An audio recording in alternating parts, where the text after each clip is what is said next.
ವಾದಿಜಾಸನೆ ಸಕಲ ಶಾಸ್ತ್ರ ವಿಚಾರದುದ್ಭವೆ ವಚನ ರಚನೋದ್ಧಾರೆ ಶ್ರುತಿ ಪೌರಾಣಗಮ ಸಿದ್ಧಿದಾಯಕಿ ಶೌರಿ ಸುರಪತಿ ಸಕಲ ಮುನಿಜನ ಸೂರಿಗಳಿಗನುಪಮದ ಯುಕುತಿಯೇ ಶಾರದೆಯೇ ಶಾರದೆಯೇ ನರ್ತಿಸುಯೇ ನಲಿದು ಒಲಿದು ಎನ್ನ ಜಿಹ್ವೆಯಲಿ ನಲಿದೊಲಿದೆನ್ನ ಜಿಹ್ವೆಯಲಿ. ಸಮಯ ಕಡಿಮೆ ಇರೋದ್ರಿಂದ ಪ್ರಾಜೆಕ್ಟ್ಗೆ ಸುಮಾರು 2011ರಲ್ಲಿ ನಾನೊಂದು ಮಹಾಭಾರತದ ಬಗ್ಗೆ ದೊಡ್ಡ ಅಂತಾರಾಷ್ಟ್ರೀಯ ಸಮ್ಮೇಳನನ ಅಟೆಂಡ್ ಮಾಡಿದ್ದೆ ಡೆಲ್ಲಿನಲ್ಲಿ. ಸುಮಾರು 200 ಜನ ದೊಡ್ಡ ದೊಡ್ಡ ಸ್ಕಾಲರ್ಸ್ ಬೇರೆ ಬೇರೆ ಭಾಷೆಗಳಿಂದ ಬಂದಿದ್ದರು. ಕುಮಾರವ್ಯಾಸನ ಭಾರತದ ಬಗ್ಗೆ ನಾನು ಮಾತಾಡಿದೆ, ಬೇರೆಯವರು ಬೇರೆ ವರ್ಷನ್ಸ್ ಬಗ್ಗೆ ಮಾತಾಡಿದರು. ಆದರೆ ನನಗನ್ಸಿದ್ದೇನು ಅಂತಂದರೆ, ಅಷ್ಟು ದೊಡ್ಡ ವಿದ್ವತ್ ಸಮ್ಮೇಳನದಲ್ಲಿ ಕುಮಾರವ್ಯಾಸನ ಹೆಸರನ್ನು ಕೇಳಿದ್ದವರು 4-5 ಜನ ಮಾತ್ರ, ಅದು ಎಲ್ಲರೂ ಕನ್ನಡಿಗರು ಮಾತ್ರ. ಸೊ ಅದನ್ನು ನೋಡಿ ನನಗೆ ಪಿಚ್ ಅನ್ನಿಸ್ತು, ಏನಾದರೂ ಮಾಡಿ ಇದು ಪ್ರಪಂಚಕ್ಕೆ ತಿಳಿಯುವಂತೆ ಮಾಡಬೇಕು ಅಂತ. ನಟರಾಜ್ ಅವರು ಹೇಳಿದಂಗೆ ಕುವೆಂಪು ಅವರು ಇದು ವಿಶ್ವ ಸಾಹಿತ್ಯದ ಮೇರು ಕೃತಿಗಳಲ್ಲಿ ಒಂದು. ಹಾಗೆಯೇ DVG ಅವರು ಅದ್ಭುತವಾದ ಒಂದು ಪ್ಯಾರಾಗ್ರಾಫ್ ಬರೆದಿದ್ದಾರೆ. ಇಡೀ ಕುಮಾರವ್ಯಾಸನ ಕಾವ್ಯವನ್ನು, ಅದರ ಪ್ರಾಮುಖ್ಯವನ್ನು ಡಿಸ್ಟಿಲ್ ಮಾಡಿ. ಸೊ ಆದರೆ ಹೇಗೆ ಮಾಡೋದು? ಅದು ಮುಖ್ಯವಾಗಿ ಎಲ್ಲರಿಗೂ ತಿಳಿಬೇಕಾದ್ರೆ ಅದನ್ನು ಟ್ರಾನ್ಸ್ಲೇಟ್ ಮಾಡಬೇಕು. ಸೊ ಅದು ಟ್ರಾನ್ಸ್ಲೇಟ್ ಮಾಡಿದ್ರೆ ಸಾಲದು, ನಮ್ಮಲ್ಲಿ ಬೇಕಾದಷ್ಟು ಟ್ರಾನ್ಸ್ಲೇಷನ್ಗಳಿದೆ. ಆದರೆ ಎಲ್ಲನೂ ಗ್ಯಾರೇಜ್ಗಳಲ್ಲಿ ಕೂತಿದ್ವಿ, ಗೆದ್ದಲು ಹಿಡಿತಾ ಇವೆ, ಅದರ ಪ್ರಸಾರ ಇಲ್ಲ, ಜನಗಳಿಗೆ ಗೊತ್ತೇ ಇಲ್ಲ, ಓದೋದು ಬೇರೆ ಬೇರೆ ದೇಶಗಳಲ್ಲಂತೂ ಇನ್ನೂ ಕಡಿಮೆ. ಸೊ ಅದರಿಂದ ಆಗ್ತಾನೆ ಮೂರ್ತಿ ಕ್ಲಾಸಿಕಲ್ ಲೈಬ್ರರಿ ಅಂತ ಶುರು ಮಾಡಿದರು ಹಾರ್ವರ್ಡ್ ಯೂನಿವರ್ಸಿಟಿನಲ್ಲಿ. ಪ್ರೊಫೆಸರ್ ಶೆಲ್ಡನ್ ಪಾಲಕ್ ಅಂತ ಬಹಳ ದೊಡ್ಡ ವಿದ್ವಾಂಸರು ಅದರ ಎಡಿಟರ್ ಆಗಿದ್ದರು. ಸೊ ಅವರು ಅನೌನ್ಸ್ ಮಾಡಿದಾಗ ನಾನು ಅವರನ್ನು ಕಾಂಟ್ಯಾಕ್ಟ್ ಮಾಡಿ ಈ ಮಾಲೆಯಲ್ಲಿ ಕುಮಾರವ್ಯಾಸ ಭಾರತದ ಟ್ರಾನ್ಸ್ಲೇಷನ್ ಆಗಬೇಕು ಅಂತ ಕೇಳಿಕೊಂಡೆ. ಪ್ರಪೋಸಲ್ ಮಾಡು ಅಂತ ಹೇಳಿದರು, ಪ್ರಪೋಸಲ್ ಬರ್ಕೊಟ್ಟೆ. ಸೊ ಅದಾದಮೇಲೆ ಅದಕ್ಕೆ ಅದರಲ್ಲಿ ಒಂದು ವಿನ್ಯಾಸ ಮಾಡಿಕೊಂಡ್ವಿ ನಾವು. ಏನು ಅಂದರೆ, ಇದು ಎಷ್ಟು ದೊಡ್ಡ ಕಾವ್ಯ, ಬಹಳ ಕಷ್ಟ ಇದೆ. ಸೊ ಅದನ್ನು ಒಬ್ಬರೇ ಟ್ರಾನ್ಸ್ಲೇಟ್ ಮಾಡಿದರೆ ಬಹಳ ವರ್ಷ ಆಗತ್ತೆ, ಅದಾಗತ್ತೋ ಇಲ್ಲೋ ಅದು ಗೊತ್ತಿಲ್ಲ. ಎಷ್ಟೋ ಜನ ಮಹಾಭಾರತ ಟ್ರೈ ಮಾಡಿ ಸತ್ತೋಗ್ಬಿಟ್ಟಿದ್ದಾರೆ. ಅದರಿಂದ ಸೊ ನಾವು ಒಂದು ಟೀಮಾಗಿ ಟ್ರಾನ್ಸ್ಲೇಟ್ ಮಾಡೋಣ ಅಂತಂದ್ಬಿಟ್ಟು ಒಂದು 5 ಜನರ ಒಂದು ಟೀಮನ್ನು ನಾನು ಪ್ರಾಯೋಜಿಸಿದೆ. ಒಂದೇನು ಅಂತಂದರೆ, ಪ್ರೊಫೆಸರ್ CN ರಾಮಚಂದ್ರನ್ ಅವರು ಆದಿಪರ್ವ ಮತ್ತು ಭೀಷ್ಮ ಪರ್ವ ಮಾಡ್ತಿದ್ದಾರೆ. ಪ್ರೊಫೆಸರ್ ನಾರಾಯಣ್ ಹೆಗ್ಡೆ ಅವರು ಸಭಾಪರ್ವ ಮತ್ತು ಗದಾಪರ್ವ ಮಾಡ್ತಿದ್ದಾರೆ. ಪ್ರೊಫೆಸರ್ HS ಶಿವಪ್ರಕಾಶ್ ಅವರು ಉದ್ಯೋಗ ಪರ್ವ ಮತ್ತು ಕರ್ಣ ಪರ್ವ ಮಾಡ್ತಾ ಇದ್ದಾರೆ. ಪ್ರೊಫೆಸರ್ HS ರಾಘವೇಂದ್ರ ರಾವ್ ಅವರು ವಿರಾಟ ಪರ್ವ ಮತ್ತು ದ್ರೋಣ ಪರ್ವ ಮಾಡ್ತಾ ಇದ್ದಾರೆ. ನಾನು ಅರಣ್ಯ ಮತ್ತು ಶಲ್ಯ ಪರ್ವ ಮಾಡ್ತಾ ಇದ್ದೀನಿ. ಇದಕ್ಕೆ ಬೇಕಾದ ಹೇಗೆ ಮಾಡಬೇಕು ಅಂತಂದ್ಬಿಟ್ಟು ಯೋಚನೆ ಮಾಡೋದಕ್ಕೋಸ್ಕರ ನಾವು ಒಂದು ಆಲೋಚನಾ ಸಮಿತಿಯನ್ನು ಮಾಡಿಕೊಂಡು ಕನ್ನಡದ ಅತ್ಯಂತ ಮುಖ್ಯ ಕುಮಾರವ್ಯಾಸ ಪಂಡಿತರನ್ನೆಲ್ಲನೂ ಕಾಂಟ್ಯಾಕ್ಟ್ ಮಾಡಿ ಅವರ ಪುಸ್ತಕಗಳನ್ನೆಲ್ಲ ಓದಿ ಅವರ ಸಲಹೆ ಪಡಿಬೇಕು ಅಂತಂದ್ಬಿಟ್ಟು ಮಾಡಿದ್ವಿ. ಅದರ ಒಂದು ಮುಖ್ಯವಾದ ಸಭೆ ಪ್ರೊಫೆಸರ್ ನಾರಾಯಣ್ ಕುವೆಂಪು ಭಾಷಾ ಭಾರತಿಯಲ್ಲಿ ನಡೆಯಿತು. ತುಂಬ ಚೆನ್ನಾಗಿ ನಡೀತು. ಆರಾಮಿತ್ರ ಅವರೆಲ್ಲ ಬಂದಿದ್ದರು. ಸೊ ಈಗ ಈ ಪುಸ್ತಕ ಇವಾಗ 4 ವಾಲ್ಯೂಮ್ಸಲ್ಲಿ ಬರ್ತಾ ಇದೆ. ಮೊದಲನೇ ವಾಲ್ಯೂಮ್ ಈಗ ಆದಿಪರ್ವ ಮತ್ತು ಸಭಾಪರ್ವ ಮತ್ತು ಒಂದು ದೀರ್ಘವಾದ ಪೀಠಿಕೆಯೊಂದಿಗೆ ಪಬ್ಲಿಷ್ ಆಗಿದೆ, ಈಗ ತಾನೇ ಪಬ್ಲಿಷ್ ಆಗಿದೆ. ಇದರ ಕಾಪೀಸು ಇವಾಗ ಹೊರಗಡೆನೆ ಸಿಗ್ತಾ ಇದೆ. ಅದೊಂದು ಸ್ಪೆಷಲ್ ಡಿಸ್ಕೌಂಟಲ್ಲಿ ಕೊಡ್ತಾ ಇದ್ದೀವಿ. ತಾವೆಲ್ಲರೂ ತಗೊಂಡು ಯಾಕೆ ತಗೋಬೇಕು ಅಂತ ಕೇಳ್ಬೋದು ನೀವು. ನಿಮಗೆಲ್ಲ ಗೊತ್ತೇ ಇದೆ ಕುಮಾರವ್ಯಾಸ ಎಷ್ಟು ಇಂಪಾರ್ಟೆಂಟ್ ಅಂತ. ಆದರೆ ಮೋರ್ ಇಂಪಾರ್ಟೆಂಟ್, ನಮ್ಮ ಮುಂದಿನ ಪೀಳಿಗೆಯವರಿಗೆ ಕುಮಾರವ್ಯಾಸನ ಪ್ರಾಮುಖ್ಯ ಗೊತ್ತಾಗಬೇಕು. ನಮ್ಮ ಮಕ್ಕಳಿಗೆ ಮತ್ತು ಮಕ್ಕಳ ಸ್ನೇಹಿತರಿಗೆ ಇತ್ಯಾದಿ, ಮತ್ತು ನಮ್ಮ ಅಮೆರಿಕದಲ್ಲಿರುವ ನಮ್ಮ ಸ್ನೇಹಿತರಿಗೆ, ಇಡೀ ವಿಶ್ವದಾದ್ಯಂತ ಇರುವ ಸ್ನೇಹಿತರಿಗೆ. ಸೊ ಅಂತಹ ಒಂದು ಪ್ರಚಾರ ಸಿಗಬೇಕಾದ್ರೆ, ಪ್ರಚಾರ ಸಿಕ್ಕೋದಷ್ಟೇ ಅಲ್ಲ, ಕುಮಾರವ್ಯಾಸನ ಭಾರತ ಪ್ರಪಂಚದ ಯಾವುದೇ ಒಂದು ಸಾಹಿತ್ಯದ ಮೇರು ಕೃತಿಗಳಿಗೆ ಸಮಾನವಾದದ್ದು ಅಂತಂದ್ಬಿಟ್ಟು ನನಗನ್ಸೋದು. ನಾನು ಸಾಹಿತ್ಯ ಓದಿನ ಒಂದು ಸ್ವಲ್ಪ ಬೆಂಗಳೂರಿನಲ್ಲಿ. ಸೊ ಇವರೆಲ್ಲ ಇದ್ದಾರೆ, ಅವರು ಅದನ್ನು ಹೇಳ್ತಾರೆ ಬೇಕಾದ್ರೆ. ಯಾಕೆಂದರೆ ಇದು ಇಂಗ್ಲೆಂಡಲ್ಲಾಗಲಿ ಅಥವಾ ಅಮೆರಿಕ ಆಗಲಿ ಅಥವಾ ಫ್ರಾನ್ಸಲ್ಲಾಗಲಿ ಜರ್ಮನಿ ಆಗಲಿ ಅವರ ಸಾಹಿತ್ಯದ ಮೇರು ಕೃತಿಗಳನ್ನು ನೋಡಿದರೆ, ಇಟಲಿ ಆಗಲಿ ದಾಂಟೆದ ಡಿವೈನ್ ಕಾಮಿಡಿ ನೋಡಲಿದ್ರೆ ಅವಕ್ಕೆ ಸರಿ ಸಮಾನವಾಗಿ ನಿಲ್ಲಬಲ್ಲಂತಹ ಅದ್ಭುತವಾದ ಕೃತಿ ಇದು. ಸೊ ಅದು ನಮ್ಮ ಇಲ್ಲಿ ಎಲ್ಲರಿಗೂ ಗೊತ್ತಾಗಬೇಕು. ವರ್ಲ್ಡ್ ಕ್ಲಾಸಿಕ್ಸ್ ಅಂತಂದ್ರೆ ನಾವು ಇವಾಗ ಹೇಗೆ ಡಾಂಟೆ ಡಿವೈನ್ ಕಾಮಿಡಿ ಬಗ್ಗೆ ಮಾತಾಡ್ತೀವಿ, ಆಮೇಲೆ ಶೇಕ್ಸ್ಪಿಯರ್ ಬಗ್ಗೆ ಮಾತಾಡ್ತೀವಿ, ಹಾಗೇನೆ ಕುಮಾರವ್ಯಾಸನ ಬಗ್ಗೆನೂ ಮಾತಾಡಬೇಕು. ಆ ಪರಿಸ್ಥಿತಿ ತರಬೇಕು ನಾವು ಅಂತ, ಅದು ನಮ್ಮ ದೊಡ್ಡ ಉದ್ದೇಶ. ಸೊ ಈಗ ಸಮಯ ಕಡಿಮೆ ಇರೋದ್ರಿಂದ ಡೈರೆಕ್ಟ್ ಆಗಿ ಒಂದು ಸ್ಯಾಂಪಲ್ ಕೊಡೋದಕ್ಕೆ ಇಷ್ಟಪಡ್ತೀನಿ. ನಾನು ಚೂಸ್ ಮಾಡಿರೋದು ಪ್ರೊಫೆಸರ್ ರಾಮಚಂದ್ರನ್ ಇಲ್ಲಿ ಇಲ್ಲದೆ ಇದ್ರು ಕೂಡ ಅವರು ಟ್ರಾನ್ಸ್ಲೇಟ್ ಮಾಡಿರುವಂತಹ ಆದಿಪರ್ವದ ಒಂದು 5-6 ಪದ್ಯಗಳು. ಸರ್, ಅದಕ್ಕೆ ಮುಂಚೆ ಒಂದು ನಿಮಿಷ ಪೀಠಿಕೆ ಕೊಡ್ತೀನಿ. ಇದು ಪಾಂಡುವಿನ ಮರಣದ ಸಮಯದ್ದು ಒಂದು ಪ್ರಸಂಗ. ಅದು ಪಾಂಡು, ಮಾದ್ರಿ ಮತ್ತು ಕುಂತಿ ಮತ್ತು ಮಕ್ಕಳ ಜೊತೆಗೆ ಇದಕ್ಕೆ ಹೋಗಿದ್ದಾನೆ, ಅರಣ್ಯವಾಸದಲ್ಲಿದ್ದಾನೆ. ಸೊ ಅಲ್ಲಿ ವಸಂತ ಋತು ಬರುತ್ತೆ. ಮೊರೆವ ತುಂಬಿಯ ಗಾಯಕರ ನಯಸರದ ಕೋಕಿಲ ಪಾಠಕರ ಬಂಧುರದ ಗಿಳಿಗಳ ಪಂಡಿತರ ಮಾಮರದ ಕರಿಘಟೆಯ ಅರಳಿದಂಬುಜ ಸತ್ತಿಗೆಯ ಮಂಜರಿಯ ಕುಸುಮದ ಚಾಮರದ ಚಾತುರ ವಸಂತ ನೃಪಾಲ ನಡೆದನು ಪಾಂಡುವಿನ ಮೇಲೆ. ವಸಂತ ಋತು ಅಂತ ಅನ್ನೋದು ಒಂದು ರಾಜ ದಂಡೆತ್ತಿ ಬಂದಂತೆ ಅಂತ ಅನ್ನೋ ಸೈನ್ಯದ ರೀತಿಯಲ್ಲಿ, ಮತ್ತು ಅವನ ಪರಿವಾರ ಅದನ್ನೆಲ್ಲಾನು ಪ್ರಕೃತಿ ಸೌಂದರ್ಯದ ಮೂಲಕ ವರ್ಣಿಸ್ತಾನೆ. ಆ ಬ್ಯಾಕ್ ಗ್ರೌಂಡ್ ಕೊಡ್ತಾನೆ. ಅದು ಇಂಗ್ಲಿಷ್ನಲ್ಲಿ ಹೀಗೆ ಬರುತ್ತೆ: with the buzzing bees as singers, the cuckoos with melodious voices as heralds, the parrots as his ministers, and mango trees as elephants, the lotuses in full bloom in his royal umbrellas, and clusters of flowers as his royal fans. Spring, the crafty emperor, marched majestically against Pandu. ಅದು background ಕೊಡ್ತಾನೆ. ಈಗ ಮೊದಲನೇದು ಪದ್ಯ ಓದ್ತೀರಾ sir?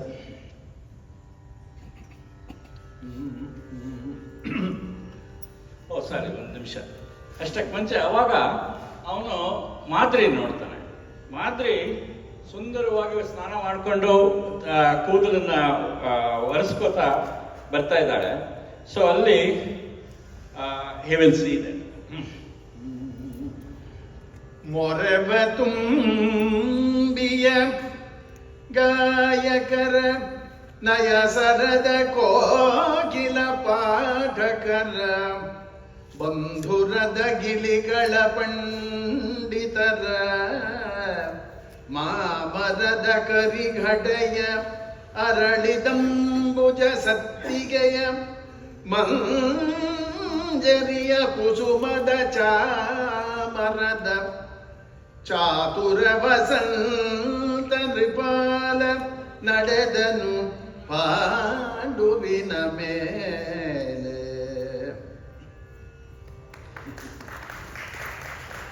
So ಅಲ್ಲಿ ಒಮ್ಮೆ Madri, so 7ನೇದು,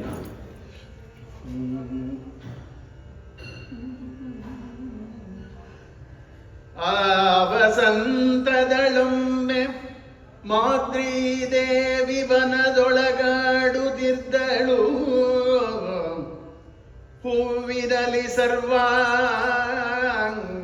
ಶೃಂಗಾರದ ವಿಲಾಸದಲ್ಲಿ. ಆವಳಿವಳೋ ಊರ್ವಶಿಯೋ ರಂಭೆಯೋ ದೇವವಧುಗಳ ಸುಳಿವೋ ತಾನೆನಲಾವ ಚೆಲುವಿಕೆ Shiva Shiva ಎಂದರಸ ಬೆರಗಾದ. Once in that spring season, Queen Madri, decked in flowers from head to toe, was romping in the forest. ಆಡುತ್ತಿದ್ದಳು. King Pandu saw her and, enraptured by her charm, wondered, who could this woman be? Is she Urvashi or Rambha or some other celestial beauty? My God, what beauty! ಆಮೇಲೆ ಅವನ ಶಾಪ ಬಂದಿರುತ್ತೆ ಅವನಿಗೆ. ಅವನೊಂದು ಮುನಿಗಳನ್ನು ಕೊಂದಿರ್ತಾನೆ. ಅವಾಗ ನೀನು ಯಾವುದೇ ಹೆಣ್ಣಿನ ಜೊತೆಗೆ ದೈಹಿಕ ಸಂಪರ್ಕ ನಡೆಸಿದಾಗ ನೀನು ತಕ್ಷಣ ಸಾಯ ನನ್ನ ರೀತಿಯಲ್ಲಿ ಅಂತಂದ್ಬಿಟ್ಟು ಶಾಪ ಕೊಟ್ಟಿರ್ತಾರೆ. ಸೊ ಮರೆದು ಹಿಂದೆಲ್ಲವನು ಕುಂದಿಯನರಿಯದೀಯದೆ ಮೆಲ್ಲ ಮೆಲ್ಲನೆ ತುರುಗಿದೆಳಲತೆ ವನದೊಳಾಡುವ ವಧುವ ಸಾರಿದನು. ಸೆರಗ ಹಿಡಿದರೆ ಬೇಡ ಬೇಡೆಂದು ಎರಗಿದಳು ಚರಣದಲ್ಲಿ. ತರುಣಿಯ ತುರುಬ ಹಿಡಿದೆತ್ತಿದನು, ಹೆಣಗಿದರೊಡನೆ ಝೋಂಬಿಸಿದ.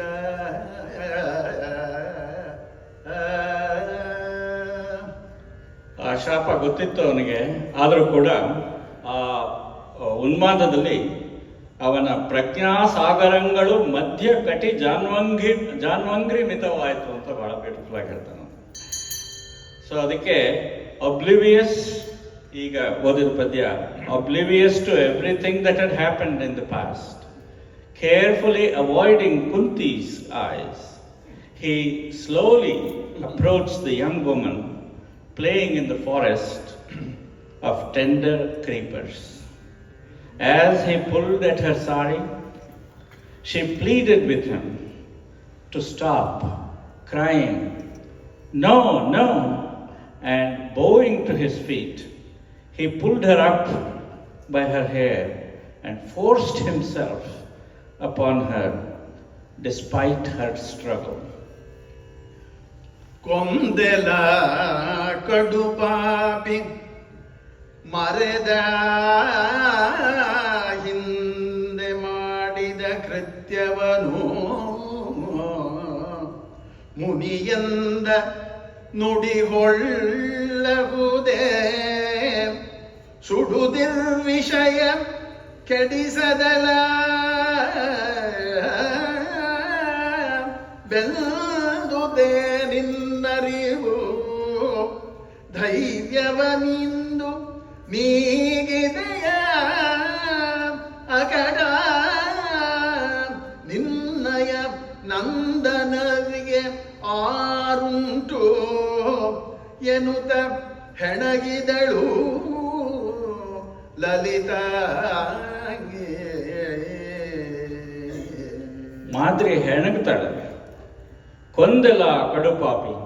You are killing yourself, stupid man. Have you forgotten what you did in the past? Will the sage's curse come to nothing? Shame on you for your wicked lust. Has your conscience been snuffed out? You have lost control of yourself today. Alas, who will look after your sons from now on? Said the delicate woman as she struggled with him. ಕೊಂಬುದೇ ಬಯಲರಿತ ಗಿರಿತದ ಡೊಂಬಿನಾಗಮ ನೀತಿ ಗೀತಿಯ ಶಂಬರಾರಿಯ ಸಬಳವಲ್ಲ ಬೇಗೆ ಮೂಡಿದುದು ಬೆಂಬಿಡದೆ ಮರಳಿದೊಡೆ ಮರುಮೊನೆ ಒಂಬುವುದೆಂಬವೋಲ್ ಅವನಿಪತಿ ಯೊತ್ತಂ ಬರದಿ ಹಿಡಿದ ಅಬಲೆಯನು ಕೂಡಿದನು ಅವನಿಪತಿ ಯೊತ್ತಂಬರದಿ ಹಿಡಿದ ಅಬಲೆಯನು ಕೂಡಿದನು ಕಳವಳಿಸಿ. Against her wishes, he enjoyed that helpless woman. ಮುಂದಿಂದು ಓದಿ 11. ಆ ಸುಖದ ಜೋಂಪಿನಲ್ಲಿ ಮೈ ಮರೆತು ಓ ಸರಿಸಿದು ಬದನ ಕಂಗಳು ಪೈಸರಿಸಿದವು ತೆಕ್ಕೆ ಸಡಲಿತು ದೇಹ ಬಾರಿಸಿತು ಸೂಸಿದುದು ನಿಟ್ಟುಸುರು ರಾಣಿ ವಾಸದುರದಲ್ಲಿ ಕದಪನಿಟ್ಟು ಮಹೀಶನೊರಗಿದ ಹದನ ಕಂಡಳು ಕಾಂತೆ ಭೀತಿಯಲಿ. ಕುಮಾರವ್ಯಾಸ ಎಷ್ಟು ಕಾನ್ಕ್ರೀಟ್ ಆಗಿ ಸ್ಪೆಸಿಫಿಕ್ ಆಗಿ ಒಂದು ಸಿಚುವೇಶನ್ ಅನ್ನು ಡಿಸ್ಕ್ರೈಬ್ ಮಾಡಬಲ್ಲ ಅಂತ ಅನ್ನೋದಕ್ಕೆ ಇದೊಂದು ಒಳ್ಳೆಯ ಉದಾಹರಣೆ. In the frenzy of that ecstasy he lost consciousness, his face drooped sideways, his eyes sank, his embrace loosened, his body lost its strength. Heaving a deep sigh and resting his cheek on the queen's breast, the lord of the realm lay back. Seeing him in that state, his wife trembled with fear. ಅಕಟ ಪಾಂಡು ಮಹೀಶ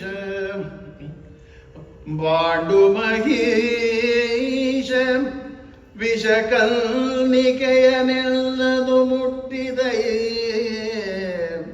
ಬೇಡ ಕಟ ಕೆಡಿಸದರೆಲ್ಲನೆ ತಾನರಿಯದೆ ಹದನ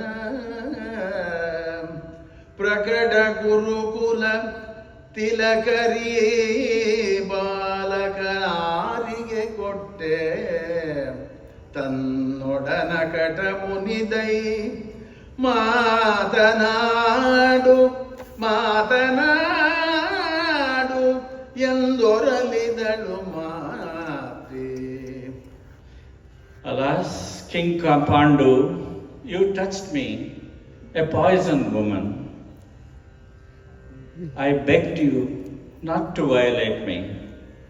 Did I not know what would follow? Who will now take care of these boys?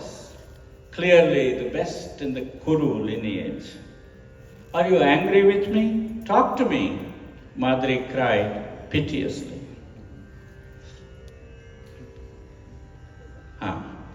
So ಹೀಗೆ ಇದು continue ಆಗುತ್ತೆ. So ನಾನು ಒಂದು specific ಆದ ಒಂದು ದೃಶ್ಯ ತಗೊಂಡು ಅದನ್ನು ಅವನು ಹೇಗೆ ಡಿಸ್ಕ್ರೈಬ್ ಮಾಡ್ತಾನೆ ಅಂತ ಅನ್ನೋದನ್ನು ಹೇಳೋದಕ್ಕೋಸ್ಕರ ಈ ಉದಾಹರಣೆ ತಗೊಂಡೆ. ಈ ಥರದ್ದು ಸಾವಿರಾರು ಉದಾಹರಣೆಗಳಿದೆ. ಸುಮಾರು 8200ಕ್ಕೂ ಹೆಚ್ಚು ಷಟ್ಪದಿಗಳಲ್ಲಿ ಈ ಷಟ್ಪದಿಗಳನ್ನು ನಾವು ಷಟ್ಪದಿಯ ರೀತಿಯಲ್ಲೇ ಟ್ರಾನ್ಸ್ಲೇಟ್ ಮಾಡೋದಕ್ಕೆ ಟ್ರೈ ಮಾಡಿದ್ದೀವಿ. ಪ್ರತಿಯೊಂದು ಸ್ಟ್ಯಾನ್ಸಾನು 6 ಲೈನ್ಗಳಿದೆ. ಆದರೆ ದ್ವಿತೀಯ ಪ್ರಾಸ ಮಾಡೋದಕ್ಕೆ ಹೋಗಿಲ್ಲ, ಅದು ಬಹಳ ಆರ್ಟಿಫಿಷಿಯಲ್ ಆಗಿ ಕಾಣುತ್ತೆ. ಇವಾಗ ಫ್ರೀ ವರ್ಸಲ್ಲಿ ಅಂದರೆ ಬ್ಲ್ಯಾಂಕ್ ವರ್ಸಲ್ಲಿ ಟ್ರಾನ್ಸ್ಲೇಟ್ ಮಾಡಿದ್ದೀವಿ. ಮಾಡರ್ನ್ ಇಂಗ್ಲೀಷ್ನಲ್ಲಿ ಮಾಡಿದ್ದೀವಿ. ದೌ ಶಾಲ್ಟ್ ಅಂತಂದ್ಬಿಟ್ಟೆಲ್ಲ ನಾವು ಬೈಬಲ್ ಟ್ರಾನ್ಸ್ಲೇಟ್ ಮಾಡ್ತಾರಲ್ಲ, ಆ ಥರ ಏನೋ ಮಾಡೋದಕ್ಕೆ ಹೋಗಲ್ಲ. ಅದು ಅಲ್ಲದೆ ತುಂಬ ಸ್ಲ್ಯಾಂಗನ್ನು ಉಪಯೋಗಿಸ್ದೇನೆ, ತುಂಬ ಕಷ್ಟವಾದ ಪದಗಳನ್ನು ಉಪಯೋಗಿಸ್ದೇನೆ ಇಡೀ ಪ್ರಪಂಚದಲ್ಲಿ ಎಲ್ಲರಿಗೂ ಅರ್ಥ ಆಗಬೇಕಿದು. ಬ್ರೆಜಿಲ್ನಲ್ಲಿ ಯಾರಾದರೂ ತೊಗೊಂಡು ಓದ್ಬೋದು, ಜಪಾನಲ್ಲಿ ಓದ್ಬೋದು, ಮ್ಯೂನಿಕ್ನಲ್ಲಿ ನೋಡ್ಬೋದು, ಅಥವಾ ಇಂಡಿಯಾದಲ್ಲೇ ಕರ್ನಾಟಕದಿಂದ ಹೊರಗಡೆ, ಅಥವಾ ಕರ್ನಾಟಕದಲ್ಲೇ ಎಷ್ಟೋ ಜನ ಕನ್ನಡ ಬರದೇ ಇರೋರು ಬೇಕಾದಷ್ಟು ಜನ ಇದ್ದಾರೆ ನಮ್ಮ ಈಗ ತಾನೇ ಬೆಳೀತಾ ಇರೋ ಹುಡುಗರಿಗೆ ಕನ್ನಡಕ್ಕಿಂತ ಇಂಗ್ಲೀಷೇ ಎಷ್ಟು ಚೆನ್ನಾಗಿ ಬರುತ್ತೆ. ಅದರಿಂದ ಅವ್ರಿಗೂ ಕೂಡ ಈ ಕುಮಾರವ್ಯಾಸನ ಅರ್ಥ ಮಾಡ್ಕೊಳ್ಳೋದಕ್ಕೆ ಇಂಗ್ಲೀಷಿನ ಸಹಾಯ ಆದೀತು ಅಂತಂದ್ಬಿಟ್ಟು. ಸೊ ಈ ರೀತಿ ನೂರಾರು ಇದು ಪಾಲಿಸಿಗಳನ್ನೆಲ್ಲ ಇಟ್ಕೊಂಡು ಅದನ್ನು ಟ್ರಾನ್ಸ್ಲೇಟ್ ಮಾಡ್ತಾ ಇದ್ದೀವಿ. ಇದಕ್ಕೆಲ್ಲ ನಿಮ್ಮ ಆಶೀರ್ವಾದ ಮತ್ತು ಬೆಂಬಲ ಬೇಕು. ಇದರ ಮುಂದಿನ ಭಾಗವನ್ನು ಪ್ರೊಫೆಸರ್ ನಾರಾಯಣ್ ಹೆಗ್ಡೆ ಅವರು ಇವಾಗ ಹೇಳಿ ಕಾನ್ಫರೆನ್ಸ್ಗೆ ಅದಕ್ಕೆ ಸಂಬಂಧಿಸಿದ ಕೆಲವು ಪದ್ಯಗಳನ್ನು ಅವರು ಆಯ್ಕೆ ಮಾಡಿದ್ದಾರೆ. As you all know, English language has a vast vocabulary, but no two words mean the same. As a result, the translator has to take into consideration several factors: the context, the nuances, ಕನ್ನಡದಲ್ಲಿ ಸೂಚ್ಯಾರ್ಥ ಅಂತ ಹೇಳ್ತಾರಲ್ಲ ಅದು ಆ ಥರ, ಇನ್ನೂ ಕೆಲವು ವಿಷಯಗಳನ್ನು ನಾನು ಅನುವಾದ ಮಾಡುವ ನನಗೆ ಅನುವಾದ ಅಂದರೆ ಅನುವಾದದ ಪ್ರಕ್ರಿಯೆ ಅದು ಸಮಾಧಾನಕರವಾದರೆ ಒಂದು ಕೃತಾರ್ಥ ಭಾವನೆ ಬರ್ತದೆ. ಕುಮಾರವ್ಯಾಸನಂಥ ಕವಿಯಾದರಂತೂ ಜೀವನ ಸಾರ್ಥಕತೆಯ ಅನುಭವ ಬರ್ತದೆ. ಆ ಅನುಭವ ನನಗೆ ಬರ್ತಾ ಇದೆ ಅಂತ ಅನಿಸ್ತದೆ. ಅದು ನಿಮಗೆ ಇಷ್ಟ ಆದ್ರಂತೂ ಇನ್ನೂ ಸಮಾಧಾನ. ಈಗ ಶ್ರೀಧರ್ ಹೇಳಿದಂತೆ ಸ್ತ್ರೀವಾದಿ ಸಂದರ್ಭ, ದ್ರೌಪದಿ ನಿಮಗೆಲ್ಲ ಗೊತ್ತಿದೆ. ದ್ಯೂತದ ನಂತರ ದುಶಾಸನ ದ್ರೌಪದಿಯನ್ನು ಸಭೆಗೆ ಕರ್ಕೊಂಡು ಬಂದಿದ್ದಾನೆ. ಅವಳ ಅಪಮಾನವನ್ನು ಮಾಡುವುದಕ್ಕೆ ಯತ್ನ ಮಾಡ್ತಾ ಇದ್ದಾನೆ. ಆ ಸಂದರ್ಭದಲ್ಲಿ ದ್ರೌಪದಿ ತನ್ನ ಖೇದ, ಕೋಪ ಮತ್ತು ವ್ಯಂಗ್ಯ ಇವೆಲ್ಲವನ್ನೂ ವ್ಯಕ್ತಪಡ್ತಾ ಇದ್ದಾರೆ.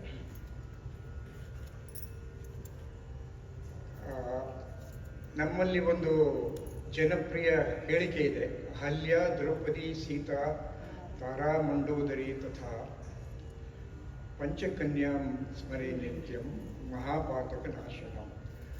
ಅದರಲ್ಲಿ ದ್ರೌಪದಿನ ಯಾರು ಸೇರಿಸಿಬಿಟ್ಟಿದ್ದಾರೋ ನನಗೆ ಗೊತ್ತಿಲ್ಲ. ಯಾಕೆಂದರೆ there is nothing common between Ahalya, Sita and Tara Mandodari and Draupadi ಇವರೆಲ್ಲರಿಗಿಂತ ಭಿನ್ನವಾಗಿದ್ದಾಳೆ. ಯಾಕೆಂದರೆ ಅವಳು ತನ್ನ ವ್ಯಕ್ತಿತ್ವವನ್ನು ಅಸರ್ಟ್ ಮಾಡಿಕೊಳ್ಳುವವಳು ದ್ರೌಪದಿ. ಎಲ್ಲರನ್ನೂ ಕ್ವೆಶ್ಚನ್ ಮಾಡ್ತಾಳೆ, ಚಾಲೆಂಜ್ ಮಾಡ್ತಾಳೆ. ಆ ವಿಷಯವನ್ನು ನೋಡೋಣ ನಾವು ಸ್ವಲ್ಪ.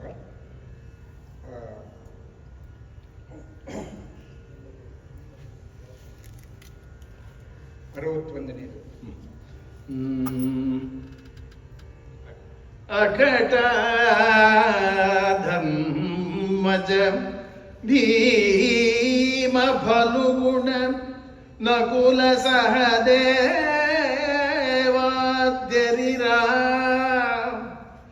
ಬಾಲಕಿಯನೊಪ್ಪಿಸಿ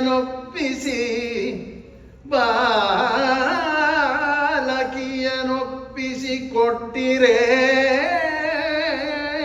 ಮೃತ್ಯುವಿನ ತಾಳಿಗೆಗೆ ವಿಕಳರಾದಿರೆ ನಿಲ್ಲಿ ನೀವೀಗ ಕುಟಿಲರಿಲ ಭೀಷ್ಮ ಗುರು ಬಾಹ್ಲಿಕ ಕೃಪಾದಿಗಳ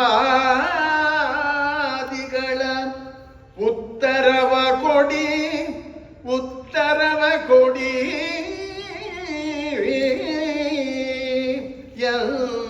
ಎಂದಳಂಬುಜಾಕ್ಷಿ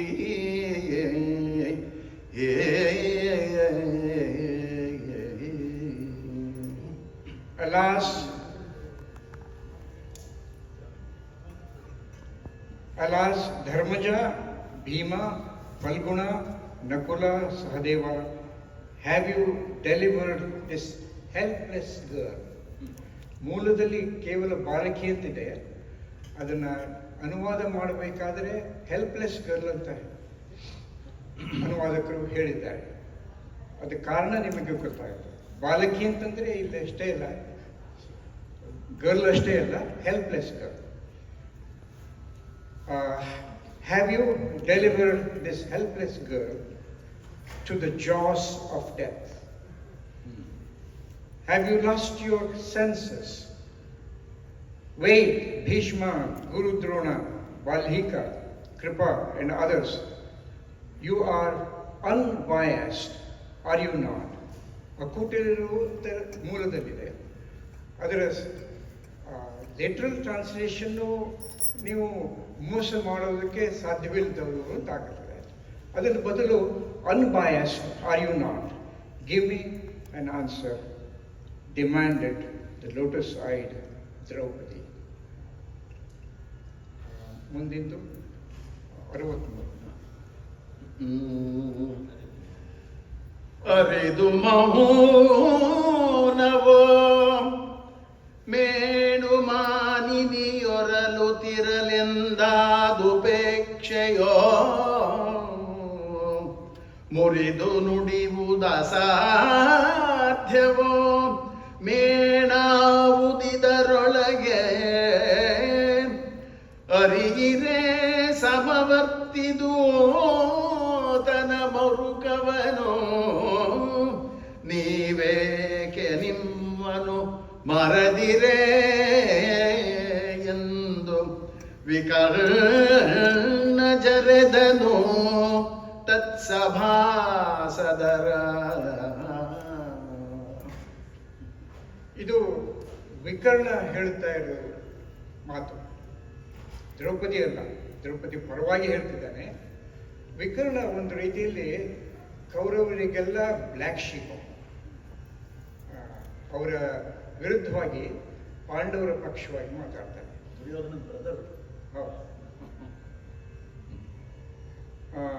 R you knowingly silent or is it your indifference that lets a woman go on weeping?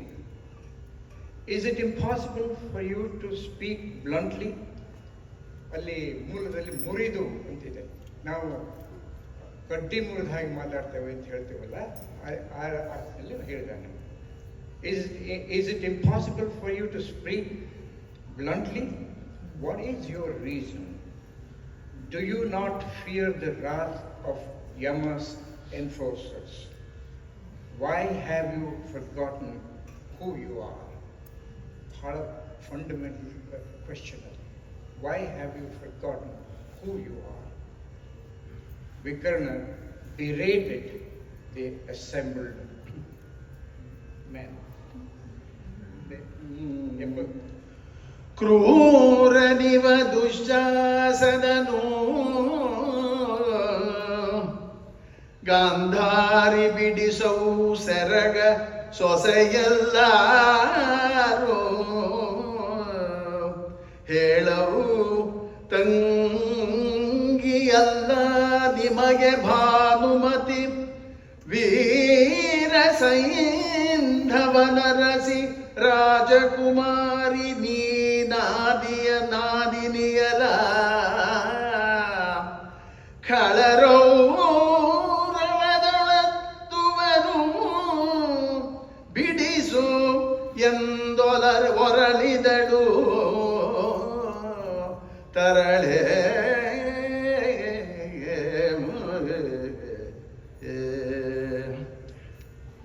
This Dushasana is cruel. Gandhari, make him release my sari. After all, am I not your daughter-in-law?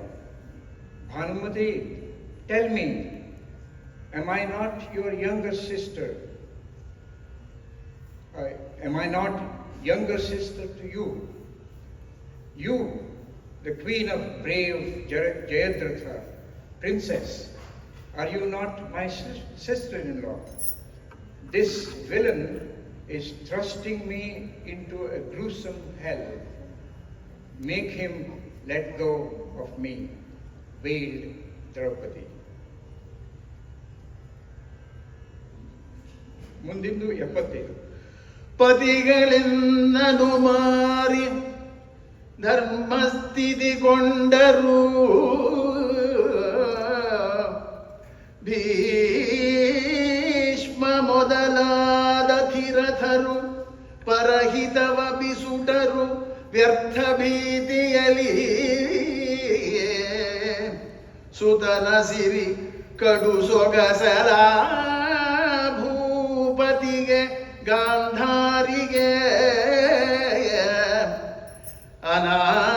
ಅನಾಥೆಗೆ ಗತಿಯ ಕಾಣೆನು Shiva Shiva ಎಂದೊರಲಿದಳು ತರಳೆ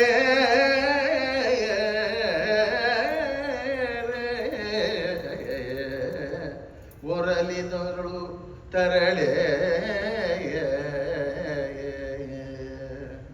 ತನ್ನನ್ನು ತಾನು ಅನಾಥೆ ಅಂದುಕೊಂಡ್ರೂ ಕೂಡ ಕುಮಾರವ್ಯಾಸನ ಅವಳನ್ನು ತರಳೆ ಅಂತ ಕರೆದ್ರೂ ಕೂಡ ಇವಳು Draupadi ದಿಟ್ಟತನದಿಂದ challenge ಮಾಡ್ತಿದ್ದಾಳೆ.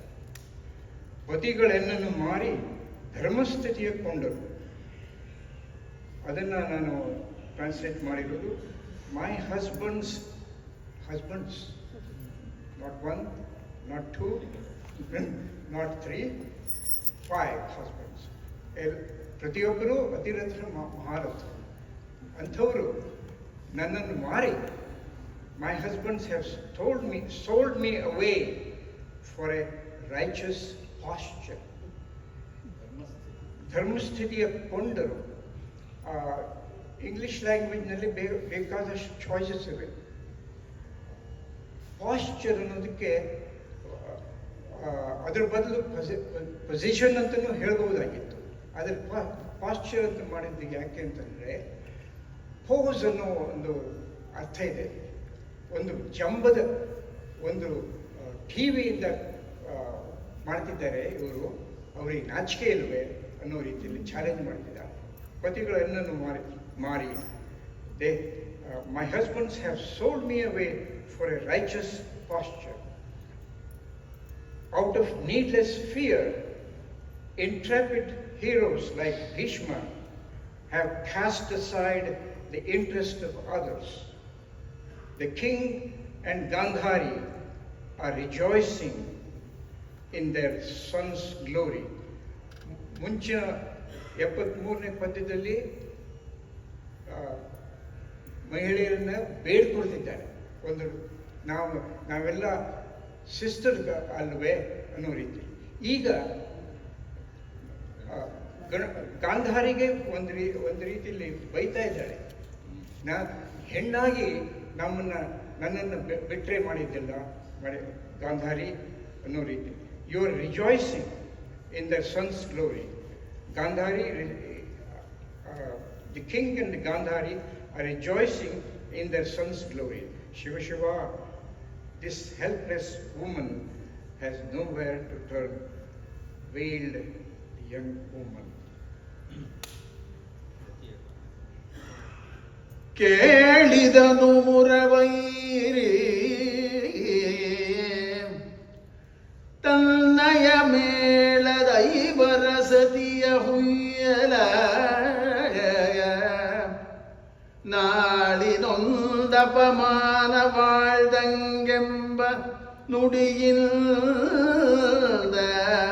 ಕೋಳು ಹೋದುವೆ ಪಾಂಡುಪುತ್ರರ ಬಾಳುವೆಗಳು ಅಕಟಾಯನುತ ಲಕ್ಷ್ಮೀ ಲೋಲ ಚಿಂತಿಸಿ ನುಡಿದರ ರುಕ್ಮಿಣೀ ದೇವಿಗೆ ಹದನ ರುಕ್ಮಿಣೀ ದೇವಿಗೆ ಹದನ.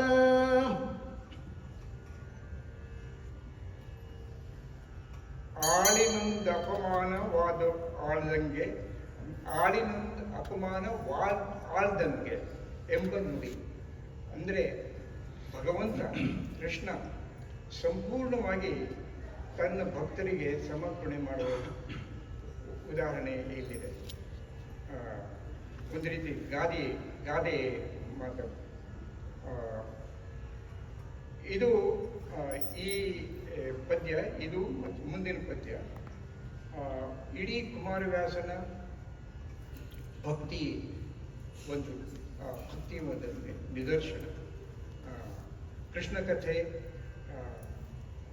ಅದರ ಕೃಷ್ಣನ ಭಕ್ತಿಯೇ ಎಲ್ಲವೂ ಇಡೀ ಕೃತಿಯಲ್ಲಿ ಇರುವಂಥ ಉದಾಹರಣೆ ಇಲ್ಲಿ ಈ ಎರಡು ಕೃತಿಗಳಲ್ಲಿ ಇದೆ. ಆಮೇಲೆ ಮುಂದಿನ 86.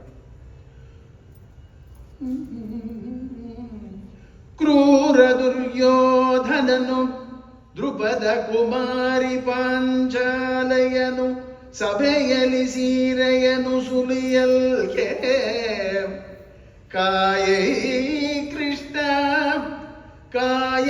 ಕೃಷ್ಣ ಎಂದೆನುತ ನಾರಿಯ ಒರಲುತಿಹಳು ಮುಟ್ಟ ಸೀರೆ ಸೆಳೆಯಲು ಬಳಿಕ ಲಕ್ಷಯ ಸೀರೆಯಾಗಲಿ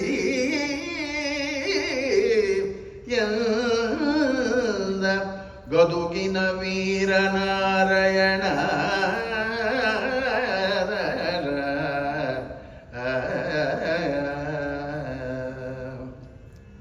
ನಾನು ಹಿಂದಿಂದು ಒಂದು ಪದ್ಯದ್ದು, ಈ ಪದ್ಯದ್ದು ಎರಡರ ಅನುವಾದವನ್ನು ಓದ್ತಾ ಇದ್ದೇನೆ.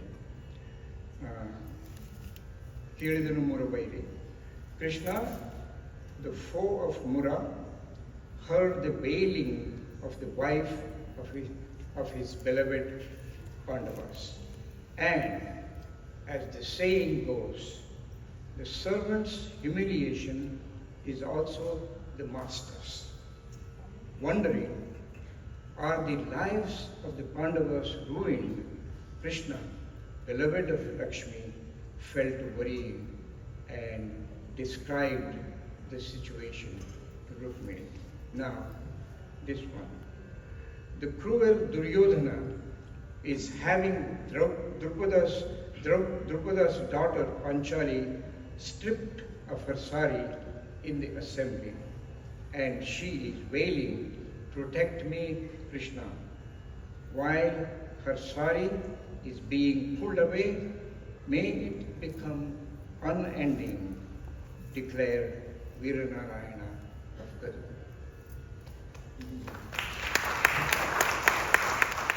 ನನಗೆ ಇಲ್ಲಿ ಮಾತಾಡೋದಕ್ಕೆ ಅವಕಾಶ ಕೊಟ್ಟಿದ್ದಕ್ಕೆ ಮೊದಲು ಕನ್ನಡ ಸಾಹಿತ್ಯ ರಂಗದ ಪದಾಧಿಕಾರಿಗಳಿಗೆ ವಂದನೆಗಳನ್ನು ಸಲ್ಲಿಸ್ತೀನಿ. ನೀವು ಒಂದು ವೇಳೆ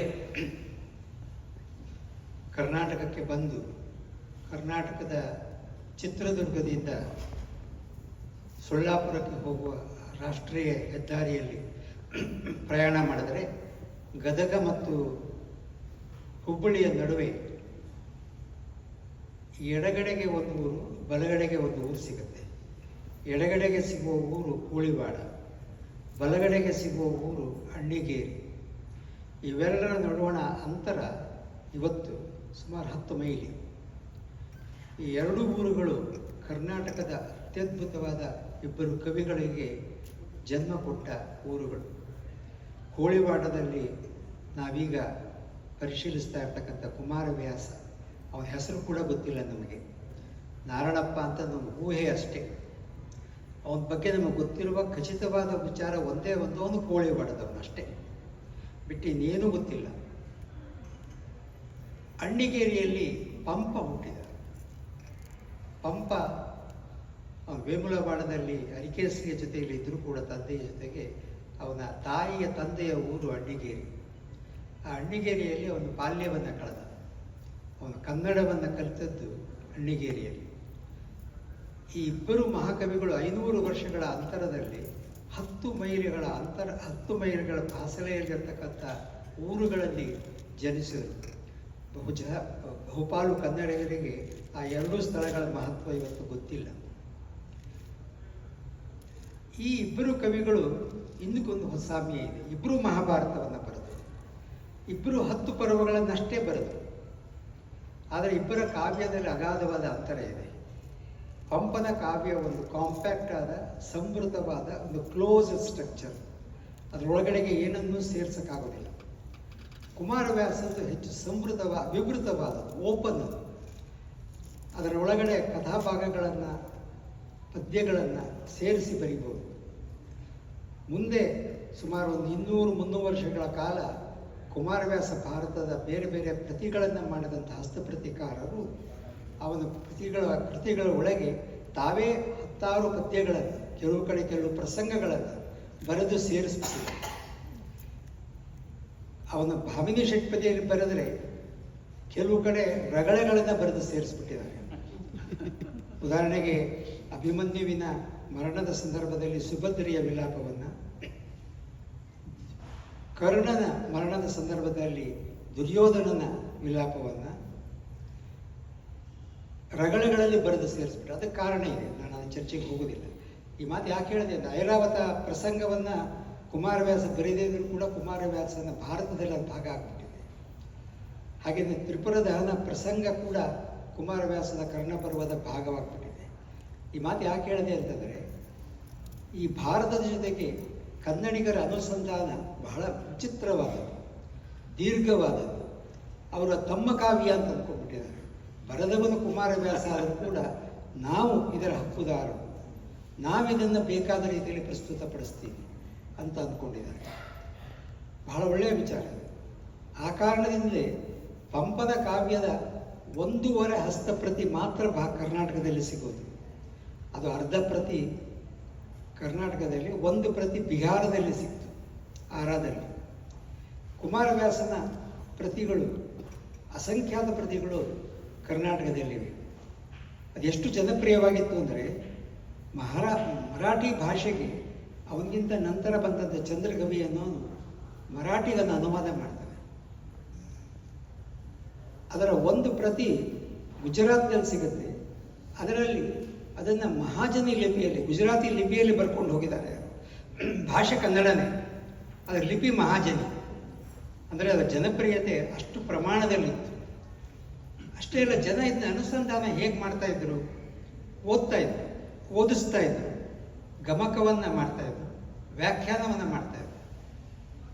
ಹೀಗೆ ಜನಪ್ರಿಯವಾಗಿದ್ದಂಥ ಈ ಕೃತಿ ಇದೆಯಲ್ಲ, ಇದನ್ನು ಇವಾಗ ಇಂಗ್ಲೀಷಿಗೆ ಅನುವಾದ ಮಾಡಿದ್ದಾರೆ. ಅನುವಾದ ಮಾಡಬೇಕು ಅಂತ ಯೋಜನೆ ಬಂದು ನನ್ನ ಮಿತ್ರ ಶ್ರೀಧರ್ ಅವರು ಮತ್ತು ಅವರ ಜೊತೆಗೆ ಸೇರಿದ ಅನುವಾದಕರು ಬಹಳ ಶ್ರಮದಾಯಕವಾದ ಮತ್ತು ಅಷ್ಟೇ ಆಹ್ಲಾದದಾಯಕವಾದ ಕೆಲಸದಲ್ಲಿ ತೊಡಕೊಂಡು ಮಾಡಿದ್ದಾರೆ. ಈ ಅನುವಾದ ಯಾಕೆ ಬೇಕು? ತುಂಬ ಜನ ಇದು ಪ್ರಶ್ನೆ ಮಾಡ್ತಾರೆ. ಕುಮಾರವ್ಯಾಸನ ಇಂಗ್ಲೀಷ್ಗೆ ಯಾಕೆ ಅನುವಾದ ಮಾಡಬೇಕು, ಯಾವುದೇ ಭಾಷೆಗಾಗಲಿ ಯಾಕೆ ಅನುವಾದ ಮಾಡಬೇಕು? ನಾನು ಆ ಪ್ರಶ್ನೆಗೆ ಉತ್ತರ ಕೊಡೋಕ್ಕೆ ಬೇರೆ ದಾರಿಯನ್ನು ಹಿಡಿದೆ. ಅನುವಾದ ಅಂತಕ್ಕಂಥದ್ದು ಇವತ್ತಿದೆ, ಅಂದರೆ 20ನೇ ಶತಮಾನ ನಂತರದಲ್ಲಿ ಬಹುಮಟ್ಟಿಗೆ ಒಂದು ಗ್ರಹಿಕೆಯ ಬಗೆಯ, ಅದು ನಾವು ಅರ್ಥ ಮಾಡ್ಕೊಳ್ತಕ್ಕಂಥ ಕ್ರಮವೇ ಒಂದು ಅನುವಾದ. ನಾನು ಮಾತಾಡ್ತಾ ಇರೋದನ್ನ ಇವಾಗ ನೀವು ನಿಮ್ಮಲ್ಲಿ ಅನುವಾದ ಮಾಡ್ಕೊಳ್ತಾ ಇದ್ದೀರಿ. ನಮ್ಮ ಕುಮಾರವ್ಯಾಸನ ಓದಿದ್ರೆ ಅವನು ಸುಮಾರು 500-600 ವರ್ಷದ ಹಿಂದಿನ ಅವನ ಭಾಷೆಯನ್ನು ಅವನು ಅರ್ಥ ಮಾಡ್ಕೊಳ್ಬೇಕಾದ್ರೆ ನಾನು ನನ್ನ ಕನ್ನಡಕ್ಕೆ ಅನುವಾದ ಮಾಡ್ಕೊಳ್ತಾ ಇದ್ದೇನೆ. ಅನುವಾದ ಇಲ್ಲದೇನೆ ಗ್ರಹಿಕೆ ಸಾಧ್ಯವೇ ಇಲ್ಲ. ಅದರಿಂದಾಗಿ ಅನುವಾದ ಅನ್ನೋದು ಒಂದು ಸೆಕೆಂಡ್ರಿ ಆದ ಯಾವುದೋ ಒಂದು ವಿಚಿತ್ರವಾದ ವಿಶಿಷ್ಟವಾದ ಚಟುವಟಿಕೆ ಅನ್ನಬೇಕಾಗಿಲ್ಲ. ಅದು ಒಂದು ಕಾಗ್ನಿಷನ್ ಆ್ಯಕ್ಟಿವಿಟಿ ಅದು. ಅದರಿಂದಾಗಿ ಈ ಪ್ರಕ್ರಿಯೆಗೆ ಒಂದು ಅಸಂಗತವಾದ, ಅಬ್ಸರ್ಡ್ ಆಗಿರ್ತಕ್ಕಂಥದ್ದು ಏನು ನೆಲೆ ಇಲ್ಲ, ಸಹಜವಾದದ್ದು ಅಂತ ಹೇಳಕ್ಕೆ ಇಷ್ಟಪಡ್ತೀನಿ. ಎರಡನೇದು, ಕುಮಾರವ್ಯಾಸನ ಷಟ್ಪದಿಗಳಿವೆಯಲ್ಲ, ಪದ್ಯಗಳಿವೆಯಲ್ಲ, ಅವುಗಳನ್ನು ನೀವು ಕಣ್ಣಿನಲ್ಲಿ ಓದಕ್ಕಾಗೋದಿಲ್ಲ. ಯಾರೂ ಕೂಡ ಅದನ್ನು ಮೌನವಾಗಿ ಓದಕ್ಕಾಗೋದಿಲ್ಲ. Silent reading is not possible. ಕುಮಾರವ್ಯಾಸನ ಯಾವುದೇ ಷಟ್ಪದಿಯನ್ನು ನೀವು ಒಂದು ಷಟ್ಪದಿಯನ್ನು ಹಠ ಮಾಡಿ ಓದ್ಬೋದು. ಕುಮಾರವ್ಯಾಸನನ್ನು ನೀವು ಓದಬೇಕು ಅಂತಂದರೆ ಗಟ್ಟಿಯಾಗಿ ಓದಬೇಕು. ಆದರೆ 20ನೇ ಶತಮಾನದ ನಮ್ಮ ಕಲಿಕೆ ನಮ್ಮನ್ನು ಮೌನ ಓದಿಗೆ ತಳ್ಳಿದೆ. ನಾವು ಸೈಲೆಂಟ್ ರೀಡಿಂಗ್ಗೆ ಹೋಗಿರೋದು, ಕಣ್ಣಿನಲ್ಲಿ ಓದುವುದು, ಕಿವಿ ಮತ್ತು ಬಾಯಿಗಳನ್ನು ಬಳಸೋದಿಲ್ಲ. ಹೊಸ ತಲೆಮಾರು, ನನ್ನ ತಲೆಮಾರಿನ ನಂತರ ಅದಾದಮೇಲೆ 2 ತಲೆಮಾರಾಗಿದೆ, 3 ತಲೆಮಾರಾಗಿದೆ. ಇವ್ರು ಯಾರೂ ಕೂಡ ಗಟ್ಟಿಯಾಗಿ ಓದೋದಿಲ್ಲ. ಹಿಂದೆ ಓದಿಸ್ತಾ ಇದ್ರು, ಗಟ್ಟಿಯಾಗಿ ಓದಿಸ್ತಾ ಇದ್ರು, ತರಗತಿಗಳಲ್ಲಿ ಪದ್ಯಗಳನ್ನು ಗಟ್ಟಿಯಾಗಿ ಓದಿಸ್ತಾ ಇದ್ರು. ಈಗ ಯಾರೂ ಅದರ ಕೆಲಸ ಮಾಡೋದಿಲ್ಲ. ಮತ್ತು ನಾವು ಫಿಕ್ಷನನ್ನು ಓದಬೇಕಾದರೆ, ಕಥೆಗಳನ್ನು ಓದಬೇಕಾದರೆ, ಪದ್ಯಗಳನ್ನು ಓದಬೇಕಾದ್ರೆ ಮೌನ ಓದಿಗೆ ಹೋಗ್ತೀವಿ. ಕುಮಾರವ್ಯಾಸನನ್ನು ಸೈಲೆಂಟ್ ರೀಡಿಂಗ್ಗೆ ಅಥವಾ ಮೌನ ಓದಿಗೆ ಪರಿವರ್ತಿಸುವ ಒಂದು ವಿಧಾನ ಏನು ಅಂತಂದರೆ ಅವನ ಗದ್ಯಾನುವಾದ ಅಥವಾ ಈ ಥರದ ಅನ್ಯ ಭಾಷೆಗಳಿಗೆ ಅನುವಾದ ಮಾಡ್ತಕ್ಕಂಥದ್ದು. ಅದರಿಂದಾಗಿ ಇಂಗ್ಲೀಷ್ನಲ್ಲಿ ಅನುವಾದ ಮಾಡಿರೋದನ್ನು ನೀವು ಗಟ್ಟಿಯಾಗಿ ಓದುವ ಅಗತ್ಯ ಇಲ್ಲ. ಅದನ್ನು ಕಣ್ಣಿನಲ್ಲೂ ಕೂಡ ಓದಬಹುದು, ಓದೋದಕ್ಕೆ ಅನುಕೂಲ ಆಗ್ತದೆ. ಅದರಿಂದ ಕುಮಾರವ್ಯಾಸನನ್ನ ಓದನ್ನು ಕಣ್ಣಿನ ಓದಿನಿಂದ, ಕಿವಿ ಮತ್ತು ಬಾಯಿಗಳ ಓದಿನಿಂದ ಕಣ್ಣಿನ ಓದಿಗೆ ಪರಿವರ್ತಿಸುವ ಒಂದು ವಿಧಾನವಾಗಿ ಈ ಅನುವಾದದ ಕೆಲಸ ನಡೆದಿದೆ ಅಂತ ಅಂದ್ಕೊಳ್ತೀನಿ ನಾನು. ಎರಡನೇದು,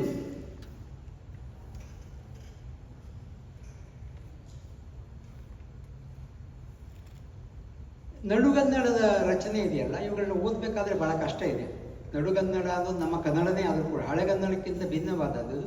ನಡುಗನ್ನಡದ ಗ್ರಹಿಕೆ ಇದೆ, ಓದಿದೆಯಲ್ಲ. ನಾನು ಕನ್ನಡಿಗರನ್ನ ಕುರಿತೇ ಮಾತಾಡ್ತಾ ಇದ್ದೇನೆ. ಡಯಾಸ್ಪುರದಲ್ಲಿರುವ ಇಂಗ್ಲೀಷ್ ಮಾತ್ರ ಬಲ್ಲ ಅಥವಾ ಇಂಗ್ಲೀಷ್ ಮತ್ತು ಕನ್ನಡಗಳಲ್ಲಿ ಸಮಾನವಾದ ಸಾಮರ್ಥ್ಯ ಹೊಂದಿರತಕ್ಕಂಥ ಅಥವಾ ಇಂಗ್ಲೀಷ್ನಲ್ಲಿ ಹೆಚ್ಚು ಸಾಮರ್ಥ್ಯವನ್ನು ಹೊಂದಿರತಕ್ಕಂಥ ಓದುಗರನ್ನಲ್ಲ. ಕನ್ನಡ ಅಷ್ಟೇ ಗೊತ್ತಿರೋರು ಕೂಡ ನಡುಗನ್ನಡವನ್ನು ಓದೋದು ಬಹಳ ಕಷ್ಟ, ಅರ್ಥ ಮಾಡ್ಕೊಳ್ಳೋದು ಬಹಳ ಕಷ್ಟ. ಅದಕ್ಕೆ ಕಾರಣ ಯಾಕೆ ಅಂತಂದರೆ ಕನ್ನಡದಲ್ಲಿ ಬಹಳ ಬದಲಾವಣೆಗಳಾಗಿವೆ. ಎಲ್ಲಕ್ಕಿಂತ ಹೆಚ್ಚಾಗಿ ಕುಮಾರವ್ಯಾಸನ ಪದಕೋಶ ಇದೆಯಲ್ಲ, ಆ ಪದಕೋಶ ಅಪೂರ್ವವಾದ ಪದಕೋಶ. ಬಹುಶಃ ಕನ್ನಡದಲ್ಲಿ ಅವನಷ್ಟು ವೊಕ್ಯಾಬುಲರಿಯನ್ನು ಹೊಂದಿರತಕ್ಕಂಥ ಇನ್ನೊಬ್ಬ ಕವಿಯನ್ನು ಯಾವ ಕಾಲದಲ್ಲೂ ಹುಡುಕೋದು ಕಷ್ಟ. ನಾನು ಅವನ ಕಾಲಕ್ಕೆ, ಅವನ ಹಿಂದಿನ ಕಾಲಕ್ಕೆ ಮಾತ್ರ ಅಲ್ಲ, ಈಗ ಬರೀತಕ್ಕಂಥವ್ರನ್ನು ಗಮನಿಸಿ ಅವನ ವೊಕ್ಯಾಬುಲರಿ ಅದನ್ನು ಪಟ್ಟಿ ಮಾಡಿದ್ರೆ ಅದಕ್ಕೆ ಸಾಟಿಯಾಗಿರ್ತಕ್ಕಂತಹ ಒಂದು ಉದಾಹರಣೆ ನಮಗೆ ಬೇರೆ ಸಿಗೋದಿಲ್ಲ. ಅಂಥ ಅದ್ಭುತವಾದ ರಚನೆಗಳನ್ನ ಮಾಡಿದವನು. ಅವನ ಭಾಷಾ ಬಳಕೆ ಇದೆಯಲ್ಲ, ಆ ಭಾಷಾ ಬಳಕೆ ಬಹಳ ವಿಚಿತ್ರವಾದದ್ದು. ಅವನು ಭಾಮಿನಿ ಷಟ್ಪದಿಯಲ್ಲಿ ಬರೆದ, ಭಾಮಿನಿ ಷಟ್ಪದಿ ಅಂದರೆ 3-4 ಮಾತ್ರೆಯ ಓಟ. ಅವನು ಕನ್ನಡವನ್ನು ಬಳಸಿದ ಮೇಲೆ 3-4 ಮಾತ್ರೆಯ ಓಟಕ್ಕೆ ಅದನ್ನು ಒಗ್ಗಿಸಿದ ಮೇಲೆ ಕನ್ನಡ ಎಷ್ಟು ಬದಲಾಗಿ ಹೋಯಿತು ಅಂತಂದರೆ 20ನೇ ಶತಮಾನದಲ್ಲೂ ಕೂಡ ನಮ್ಮ ಬಹುಪಾಲು ಕವಿಗಳು ಈ 3-4 ಮಾತ್ರೆಯ ಓಟದಲ್ಲೇ ತಮ್ಮ ಕವಿತೆಗಳ ರಚನೆ ಮಾಡಿದ್ದಾರೆ. ನಿಮಗೆ ಬಹುಪ್ರಚಿತವಾದ ಕೆಲವು ಸಾಲುಗಳನ್ನು ಹೇಳ್ತೀನಿ ನೋಡಿ. ಪಡುವ ದಿಬ್ಬದ ಗೌಡನೊಬ್ಬನು ಬಿಡದೆ ದೊರೆಯನ್ನು ಕೂಗಿಕೊಂಡನು, ಬಿಡದೆ ಕಡಲನ್ನು ಹಾಯಿಸಿ ರೇಗಲಿ ಕೊಡುವೆ ಕೇಳಿದ ಹೊಂದನು. ಯಾವ ಮೋಹನ ಮುರುಳಿ ಕರೆಯಿತು ದೂರ ತೀರಕ್ಕೆ ನಿಂದನು, ದೋಣಿ ಸಾಗಲಿ ಮುಂದೆ ಹೋಗಲಿ ದೂರ ತೀರವ ಸೇರಲಿ. ಇದು 3 ಜನ ಬೇರೆ ಬೇರೆ ಕವಿಗಳು ಬರೆದಿರೋದು, ಆದರೆ ಎಲ್ಲ ಓಟವೂ ಕೂಡ 3-4 ಮಾತ್ರೆಗಳಲ್ಲಿ. ಕುಮಾರವ್ಯಾಸ ಈ 3-4 ಮಾತ್ರೆಯ ಓಟಕ್ಕೆ ಕನ್ನಡವನ್ನು ಹೇಗೆ ಒಗ್ಗಿಸಿದ ಅಂತಂದರೆ ಕವಿಗಳಿಗೆ ಅದನ್ನು ಬಿಟ್ಟು ಬರೆಯೋದೇ ಬಹಳ ಕಷ್ಟ. ಮುಂದೆ ಬಂದವರು ಬೇಕಾದಷ್ಟು ಪ್ರಯೋಗಗಳು ಮಾಡ್ತಾರೆ, ಬಟ್ 3-4 ಮಾತ್ರೆಯ ಓಟ ಕನ್ನಡದ ಒಂದು ಸಹಜವಾದ ಓಟವಾಗಿ ಬದಲಾವಣೆ ಆಯಿತು. ಕುಮಾರವ್ಯಾಸ 3-4 ಮಾತ್ರೆಯ ಓಟವನ್ನು ಹೇಗೆ ಬಳಸ್ಕೊಳ್ತಾನೆ ಅದಕ್ಕೆ ನಾನು ಉದಾಹರಣೆಗಳನ್ನು ಕೊಡೋದಕ್ಕೆ ಇಲ್ಲಿ ಸಮಯ ಇಲ್ಲ. ಅದ್ಭುತವಾದ ರೀತಿಯಲ್ಲಿ ಬಳಸ್ಕೊಳ್ತಾನೆ. ಯಾಂತ್ರಿಕವಾಗಿ ಅವನು ಬಳಸೋದೇ ಇಲ್ಲ. ಅದನ್ನ 2-4, 4-2, 5-1 ಈ ರೀತಿಯೆಲ್ಲ ಬಳಸ್ತಾರೆ. ಅದ್ಭುತವಾದ ರೀತಿಯಲ್ಲಿ ಅವುಗಳನ್ನ ಬಳಸ್ತಾರೆ. ಎಲ್ಲಕ್ಕಿಂತ ಹೆಚ್ಚಾಗಿ ಅವನ ಅರ್ಥ ಮಾಡ್ಕೊಳ್ಳೋದು ಯಾಕೆ ಕಷ್ಟ ಅವನ್ನ ಇವತ್ತು ಅಂತಂದರೆ ಅವನ ಪದ ಜೋಡಣೆ ಇದೆಯಲ್ಲ, ಪದಗಳನ್ನು ಅವನು ಕಲೊಕೇಟ್ ಮಾಡ್ತಕ್ಕಂಥ ವಿಧಾನ ಇದೆಯಲ್ಲ, ಬಹಳ ಕಷ್ಟ. ಒಂದು ಉದಾಹರಣೆ ನೋಡಿ. ಕೋಲಗುರುವಿನ ಮರಣವಾರ್ತ ಕಾಲ ಸರ್ಪನ ಹೇಳಿಗೆಯನ್ನು ತಂದೀಡಾಡಿದನು ಅಂದಂದ್ರುಪಾರನಿ ದೇರಿನಲ್ಲಿ. ಕರ್ಣಪರ್ವದ ಮೊದಲ ಪದ್ಯ ಇದು. ಅಲ್ಲಿ ದ್ರೋಣ ತೀರ್ಕೊಂಡಿದ್ದಾನೆ. ಆ ಸುದ್ದಿಯನ್ನು ಸಂಜೆಯ ಬಂದು ಸಭೆಯಲ್ಲಿ ಹೇಳಬೇಕು. ಅವನು ರಿಪೋರ್ಟರ್ ತಾನೆ ಅವನು. ಸೊ ಕೋಲಗುರು ಅಂತ, ಕೋಲಗುರು ಅಂತ ಅವನು ಶಸ್ತ್ರಾಭ್ಯಾಸವನ್ನು ಕಲಿಸಿದ ಗುರು. ಕೋಲು ಅನ್ನೋದು ನಾವು ಇವತ್ತು ಬರೀ ಒಂದು ಸ್ಟಿಕ್ ಅಂತೀವಿ, ಆದರೆ ಕೋಲಗುರು ಅಂತ ದ್ರೋಣನಿಗೆ ಅವನು ವ್ಯಾಖ್ಯಾನ ಮಾಡ್ತಾನೆ. ಅದು ಹೇಗೆ ಮಾಡ್ದ ನಾವು? ಕೋಲಗುರುವಿನ ಮರಣವಾರ್ತ ಕಾಲ ಸರ್ಪನ ಹೇಳಿಗೆಯಲ್ಲಿ ಒಂದು ಪುಟ್ಟಿಯಲ್ಲಿ ಒಂದು ಕಪ್ಪು ಹಾವನ್ನು ಇಟ್ಟು ಅದನ್ನು ಮುಚ್ಚಿಟ್ಟು ಅದನ್ನು ತಂದು ಸಭೆಯಲ್ಲಿ ತಂದು ಎಸಿತಾನಂತ. ಎಸೆದರೆ ಹಾವು ಈಚೆಗೆ ಬರ್ತದೆ. ಯಾರೆದುರಿಗೆ ಅಂತ ಅಂಧದ್ರ ಪಾಲನೆದ್ರೆ ಅವನು ಕಾಣಿಸೋದೇ ಇಲ್ಲ. ಎಂಥ ಅದ್ಭುತವಾದ ಕಾಂಟ್ರಾಸ್ಟ್ ಅನ್ನು ಅವನು ಕ್ರಿಯೇಟ್ ಮಾಡ್ತಾನೆ ಕುಮಾರವ್ಯಾಸ ಅಂತ. ಮತ್ತೆ ಅವನ ದೇಹ ಭಾಷೆಯ ಬಳಕೆ, ಅವನ ಬಾಡಿ ಲ್ಯಾಂಗ್ವೇಜ್ನ ಬಳಕೆ ಇದೆಯಲ್ಲ, ಇದು ಕೂಡ ಬಹಳ ಅದ್ಭುತವಾದದ್ದು. ತೊಡೆ ಸೋಂಕಿನಲ್ಲಿ ಕುಳ್ಳಿರಿಸಿದ ಕರ್ಣಭೇದದ ಸಂದರ್ಭದಲ್ಲಿ ಕುಮಾರವ್ಯಾಸ ಕರ್ಣ ಮತ್ತು ಕುಮಾರವ್ಯಾಸನನ್ನು ಕರೆದು, ಕೃಷ್ಣನನ್ನು ಕರೆದು, ಕೃಷ್ಣ ಕರ್ಣನ ಪಕ್ಕದಲ್ಲಿ ಕೂತ್ಕೊಳ್ಬೇಕಾದ್ರೆ ಅವನ ಆಪ್ತತೆಯನ್ನು ತೋರೋದಕ್ಕೋಸ್ಕರ, ಯಾಕೆಂದರೆ ಅವನನ್ನು ಪಕ್ಷಾಂತರ ಮಾಡಬೇಕಾಗಿದೆ, ತೊಡೆ ಸೋಂಕಿನಲ್ಲಿ ಕುಳಿಸಿ ತೊಡೆಗೆ ತೊಡೆ ಸೇರೋ ಥರದಲ್ಲಿ ಕೂತ್ಕೊಂಡ. ಅದರ ಮುಖಾಂತರನೇ ನಾನು ನಿನಗೆ ಆಪ್ತ, ನಾನು ದೂರದವನ ಅಲ್ಲ ಅಂತ ತೋರಿಸ್ಕೊಳ್ಳೋದಕ್ಕೆ. ಸೊ ಇಂಥ ಅದ್ಭುತವಾದ ಉದಾಹರಣೆಗಳನ್ನು ಕುಮಾರವ್ಯಾಸದಿಂದ ತೆಗೆದು ತೋರಿಸ್ಬೋದು ನಾವು. ಮತ್ತು ಅವನ ಸ್ಟ್ರಕ್ಚರ್ ಇದೆಯಲ್ಲ, ಕಥೆಯ ವಿಧಾನ ಇದೆಯಲ್ಲ, ಅದು ಕೊನೆಯ 5 ಪರ್ವಗಳು ಯುದ್ಧ ಪಂಚಕಗಳು ಅಂತ ಕರೀತಾರೆ. 18 ದಿವಸದ ಕಥೆ ಅದು. ಅದಕ್ಕಿಂತ ಹಿಂದೆ ಬಹಳ ದೀರ್ಘವಾದ ಕಥಾನಕವಿದೆ. 18 ದಿವಸದ್ದು ಒಂದು ನಾಟಕ. ಯಾಕೆಂದರೆ ಆ ನಾಟಕ ಇದೆಯಲ್ಲ, ಅಂದರೆ ಪ್ರಯೋಗ ಇದೆಯಲ್ಲ, 18 ದಿವಸದ ಕುರುಕ್ಷೇತ್ರ ಯುದ್ಧ, ಅದು ಪೂರ್ವಭಾವಿಯಾಗಿ ನಡೆದು ಬಿಟ್ಟಿದೆ ಈಗಾಗಲೇ. ಉಳಿದ 5 ಪರ್ವಗಳಲ್ಲಿ ಯುದ್ಧ ನಡೆದು ಹೋಗಿದೆ. ನೀವು ಈಗ ಅವರು ಓದಿದ ದ್ಯೂತ ಪ್ರಸಂಗವನ್ನು ನೋಡಿದರೆ, ಅಕ್ಷದ್ಯೂತ ಪ್ರಸಂಗವನ್ನು ನೋಡಿದರೆ ಇಡೀ ಪ್ರಸಂಗ ಯುದ್ಧದ ಪರಿಭಾಷೆಯಲ್ಲಿದೆ. ಯುದ್ಧದಲ್ಲಿ ಸೈನ್ಯ ಯಾವ ರೀತಿ ಹೋರಾಟ ಮಾಡುತ್ತೆ, ಆ ಪಗಡೆಯ ದಾಳಗಳನ್ನು ನಡೆಸುವ ವಿಧಾನದಲ್ಲಿ ಅದೇ ಪದಗಳನ್ನು ಬಳಸ್ತಾನೆ. ಆಮೇಲೆ ಕೌರವ ಮತ್ತು ಪಾಂಡವರ ನಡುವೆ ನಿರಂತರವಾದ ವೈರ, ಮಸೆದು ವಿತ್ತಂಡಕ್ಕೆ ವೈರ. 2 ತಂಡಗಳಿಗೆ ವೈರ ಅನ್ನೋದು ನಿರಂತರವಾಗಿ ನಡೀತಾ ಇದೆ. ಚಿಕ್ಕವರಾಗಿದೆ ಹೇಳಿದ್ರು, ನಿರಂತರವಾಗಿ. ಇದು ಚಿಕ್ಕವರಾಗಿದ್ದಾಗಲೇ ಭೀಮನಿಗೆ ವಿಷದ ಲಡ್ಡುಗೆಯನ್ನು ತಿನ್ನಿಸಿದಿರ್ಬೋದು, ಅಥವಾ ಅರಗಿನ ಮನೆಯಲ್ಲಿ ಅವ್ರನ್ನ ಸುಟ್ಟು ಭಸ್ಮ ಮಾಡೋ ಪ್ರಯತ್ನ ಪಟ್ಟಿದ್ದಿರ್ಬೋದು. ದ್ಯೂತ ಪ್ರಸಂಗದಲ್ಲಿ ಅವರು ಕಾಡಿಗೆ ತಟ್ಟಿದ್ದಿರ್ಬೋದು, ಕಾಡಿಗೆ ಹೋಗಿ ಅವರು ಅವಮಾನ ಮಾಡಬೇಕು ಅಂತೇಳಿ ನಡೆಸಿದ ಪ್ರಯತ್ನ ಇರ್ಬೋದು. ಅಥವಾ ವಿರಾಟ ಪರ್ವದಲ್ಲಿ ಅವನು ವಿರಾಟದ ಆಸ್ಥಾನದಲ್ಲಿದ್ದಾಗ ಅವರ ವಚನಭಂಗ ಮಾಡಿ ಅವರಿಗೆ ಮತ್ತೆ ಅರಣ್ಯಕ್ಕೆ ತಳ್ಳಬೇಕು ಅಂತ ಪ್ರಯತ್ನ ಪಡ್ತಾರೆ. ಪ್ರತಿಯೊಂದು ಹಂತದಲ್ಲೂ ಕೂಡ ಪಾಂಡವ ಮತ್ತು ಕೌರವರ ನಡುವೆ ಯುದ್ಧ ನಡೀತಾನೇ ಇದೆ. ಅದರ ಈ ಸ್ಕ್ರಿಪ್ಟ್ ಎನ್ಯಾಕ್ಟ್ ಮಾಡಿದ್ದು ಕೊನೆಯ 18 ದಿವಸದ ಯುದ್ಧದಲ್ಲಿ ಮಾತ್ರ.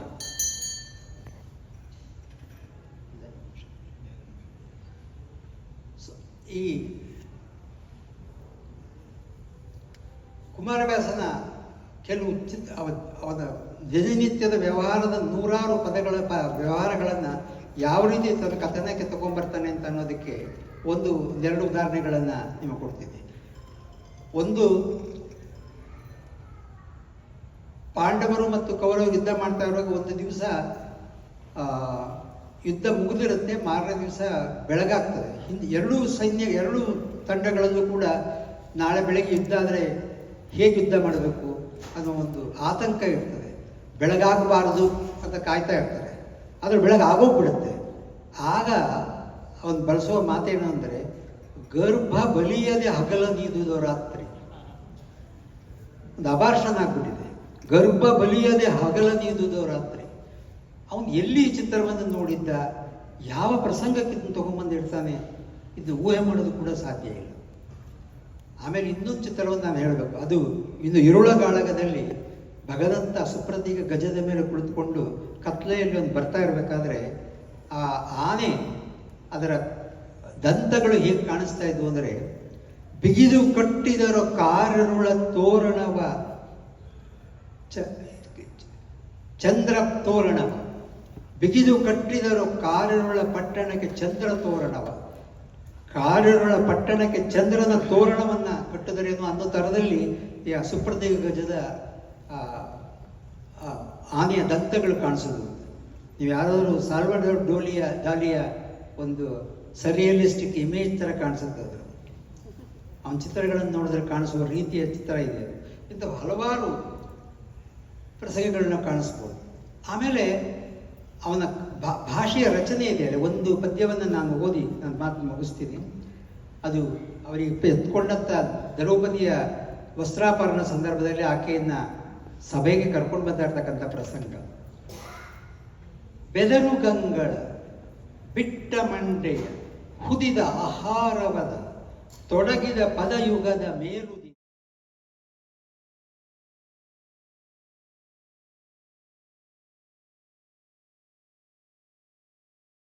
ದೂಸರದ ವದನ ಕಮಲದ ಖಳನ ವಾಮಾಂಗದಲ್ಲಿ ಬಾಗಿದ ತನುಲತೆಯ ಸುದತಿ. ಅಂದರೆ ಹೇಗೆ ಕಂಡುಕೊಳ್ಳು ಅಂತ ವಿವರಗಳೇನಾದ್ರು ಇರಲಿ, ಬಟ್ ಈ ಸ್ಟ್ರಕ್ಚರ್ ಇದೆಯಲ್ಲ, ಈ ರೀತಿಯ ವಾಕ್ಯ ರಚನೆ ಇದೆಯಲ್ಲ, ಇವತ್ತು ಕನ್ನಡದಲ್ಲಿ ಬರೆಯೋಕ್ಕೆ ಸಾಧ್ಯವೇ ಇಲ್ಲ. ಅದನ್ನ ಅನುವಾದಕರು ಬೇರೆ ರೀತಿಯಲ್ಲಿ ಅನುವಾದ ಮಾಡಿದ್ದಾರೆ. ಅದು ಸಹಜ ಅಸಹಜ ಅಂತ ಮಾತಾಡೋದು. ಇಂಗ್ಲೀಷ್ನಲ್ಲಿ ಅದು ಮಾಡಬೇಕಾದ್ರೆ ಆ ರೀತಿಯೇ ಮಾಡಬೇಕಾಗಿ ಬರ್ತದೆ. ಕನ್ನಡದಲ್ಲೇ ಆ ರೀತಿ ವಾಕ್ಯ ರಚನೆಯನ್ನು ಮಾಡೋಕ್ಕಾಗೋದಿಲ್ಲ ಇವತ್ತು. ಈ ರೀತಿ ಇರ್ತಕ್ಕಂಥ ಈ ಕುಮಾರವ್ಯಾಸನನ್ನು ಇಂಗ್ಲೀಷ್ಗೆ ಅನುವಾದ ಮಾಡುವ ಪ್ರಸಂಗ ಯಾಕೆ ಬೇಕಾಯಿತು ಅಂತ ಅನ್ನೋದಕ್ಕೊಂದು ಉದಾಹರಣೆ ಕೊಟ್ಟೆ. ಅನುವಾದಕರು ಇದಕ್ಕೆ ಸರಳವಾದ ಮತ್ತು ಸುಲಭವಾದ ದಾರಿಯನ್ನು ಹುಡುಕಿದ್ರು ಕೂಡ ಪ್ರತಿಯೊಂದು ಪದ್ಯವನ್ನು ಅನುವಾದ ಮಾಡಬೇಕಾದ್ರೆ ಬಹಳ ಕಷ್ಟಪಟ್ಟಿದ್ದಾರೆ ಅಂತ ಅನ್ನೋದು ಸ್ಪಷ್ಟವಾಗ್ತದೆ ಅಂತ ಓದ್ತಾ ಇದ್ದರೆ. ಮತ್ತು ಈ ಅನುವಾದದಲ್ಲಿ ಕುಮಾರವ್ಯಾಸನ ಪದಕೋಶ ಇದೆಯಲ್ಲ, ಆ ಪದಕೋಶಕ್ಕೆ ಇಂಗ್ಲೀಷ್ನ ಸಮಾನಾರ್ಥಕ ಪದಗಳನ್ನು ಅವ್ರು ಆಯ್ಕೆ ಮಾಡಿದಾರಲ್ಲ, ಇಡೀ ಅನುವಾದ ಮಾಡಿದ ಮೇಲೆ ನನಗನ್ಸುತ್ತೆ ಮುಂದೆ ಯಾರಾದರೂ ಇಂಗ್ಲೀಷ್ ಕನ್ನಡ ಇಂಗ್ಲೀಷ್ ಭಾಷಾಕೋಶವನ್ನು ಮಾಡೋರು ಅಥವಾ ಈಗಿರುವ ಭಾಷಾಕೋಶವನ್ನು ಪರಿಷ್ಕರಣೆ ಮಾಡ್ತಕ್ಕಂಥವ್ರು ಈ ಅನುವಾದದಲ್ಲಿ ಇವರು ಯಾವ್ಯಾವ ರೀತಿ ಪದಗಳನ್ನು ಹೊಂದಾಣಿಕೆ ಮಾಡಿದ್ದಾರೆ ಅನುಸರಿಸಿ ಹೊಸ ರೀತಿಯ ಪದಕೋಶವನ್ನು ರಚಿಸಬೇಕಾಗಿ ಬರ್ಬೋದು ಅಂತ ಕಾಣಿಸುತ್ತೆ. ಹೊಸ ಸೇರ್ಪಡೆಗಳು ಸಾಧ್ಯ ಆಗಬೇಕಾಗಿ ಬರ್ತದೆ ಅಂತ ಕಾಣಿಸುತ್ತೆ. ಅಂದರೆ ಇಂಗ್ಲೀಷ್ನ ಪದಗಳಿಗೆ ಕನ್ನಡದ ಪದಗಳನ್ನು ಕೊಡೋದಕ್ಕಾಗಲಿ, ಕನ್ನಡದ ಪದಗಳಿಗೆ ಇಂಗ್ಲೀಷ್ನ ಪದಗಳನ್ನು ಕೊಡೋದಕ್ಕಾಗಲಿ ಈ ಅನುವಾದವನ್ನು ಅವಲಂಬಿಸಿ ಜೋಡಣೆಗಳನ್ನು ಮಾಡಬೇಕಾದ ಪ್ರಸಂಗ ಬರ್ತದೆ ಅಂತ ಕಾಣಿಸುತ್ತೆ. ಆ ರೀತಿಯ ಒಂದು ಸರ್ಚ್ ಕೂಡ ಆಗಬಹುದು ಅಂತ ನಾನು ಕೆಲವು ಪದ್ಯಗಳನ್ನು ಗಮನಿಸಿ ನಾನು ಈ ಮಾತುಗಳನ್ನು ಹೇಳ್ತಾ ಇದ್ದೀನಿ. ನಾನು ಸಮಯ ಮುಗಿದೋಗಿರೋದರಿಂದಾಗಿ ಈ ಕುಮಾರವ್ಯಾಸನ ಮಹತ್ವ ಬಹಳ ದೊಡ್ಡದು. ಕನ್ನಡಿಗರು ಎಲ್ಲೇ ಇದ್ದರೂ ಕೂಡ ಅವನನ್ನು ತಮ್ಮವನು ಅಂತ ಅಂದುಕೊಂಡಿದ್ದಾರೆ. ಮುಂದಿನ ತಲೆಮಾರು ಕೂಡ ತಮ್ಮವನು ಅಂತ ಅಂದುಕೊಳ್ಳೋದಕ್ಕೆ ಈ ಅನುವಾದ ಕನ್ನಡಿಗರಿಗೆ ಮಾತ್ರ ಅಲ್ಲ, ಕನ್ನಡ ಬಲ್ಲ ಕನ್ನಡವನ್ನು ಗೊತ್ತಿದ್ದರೂ ಕೂಡ ನಡುಗನ್ನಡವನ್ನು ಅರ್ಥ ಮಾಡ್ಕೊಳ್ಳೋಕೆ ಸಾಧ್ಯವಿರ್ತಕ್ಕಂಥ ಮತ್ತು ಕಣ್ಣಿನ ಓದಿನಿಂದ ಕಿವಿಯ ಮತ್ತು ಇದಕ್ಕೆ ಶಿಫ್ಟ್ ಮಾಡೋದಕ್ಕೆ ಬೇಕಾಗಿರ್ತಕ್ಕಂಥ ಒಂದು ಸಾಧ್ಯತೆಯನ್ನು ಒದಗಿಸ್ಕೊಳ್ತಕ್ಕಂಥ ಅನುವಾದವನ್ನು ಮಾಡಿಕೊಟ್ಟಿರುವ ನನ್ನ ಮಿತ್ರರೆಲ್ಲರಿಗೂ ಕೂಡ ನಾನು ಅಭಿನಂದನೆಗಳನ್ನು ಸಲ್ಲಿಸಿ ಈ ಅವಕಾಶ ಕೊಟ್ಟಿದ್ದಕ್ಕಾಗಿ ನಾನು ವಂದನೆಗಳನ್ನು ಸಲ್ಲಿಸಿ ಮತ್ತು ಕೇಳಿದ ನಿಮಗೂ ಕೂಡ ನಾನು ಥ್ಯಾಂಕ್ಸ್ ಹೇಳ್ತಾ ಇದ್ದೀನಿ. ನಮಸ್ಕಾರ.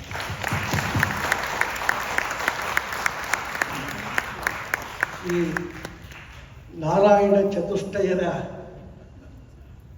ಪ್ರಕಾಂಡ ಪಾಂಡಿತ್ಯವನ್ನು ನಾವು ನೋಡಿದ್ದೇವೆ, ಕೇಳಿದ್ದೇವೆ. ಈಗ ಮತ್ತೊಮ್ಮೆ ಶಿವನ ಪ್ರವೇಶ. ಎಲ್ಲರಿಗೂ ವಂದನೆಗಳನ್ನು ಅರ್ಪಿಸೋಕ್ಕೋಸ್ಕರ ಬಂದಿದ್ದೀನಿ. ಈ ನಾಲ್ಕು ಜನರ ಪೈಕಿ 3 ಜನ ನನಗೆ ಬಹಳ ಹಳೆಯ ನಂಟು. ಶ್ರೀಧರ್ ಅವರು BR ಲಕ್ಷ್ಮಣರಾವ್ ಮತ್ತು TN ಸೀತಾರಾಮ್ ಇವರುಗಳ ಸಹಪಾಠಿ. ನಾನು ಬೆಂಗಳೂರನ್ನು ಬಿಡೋ ಕಾಲಕ್ಕೆ ಬೆಂಗಳೂರಿಗೆ ಬಂದವರು.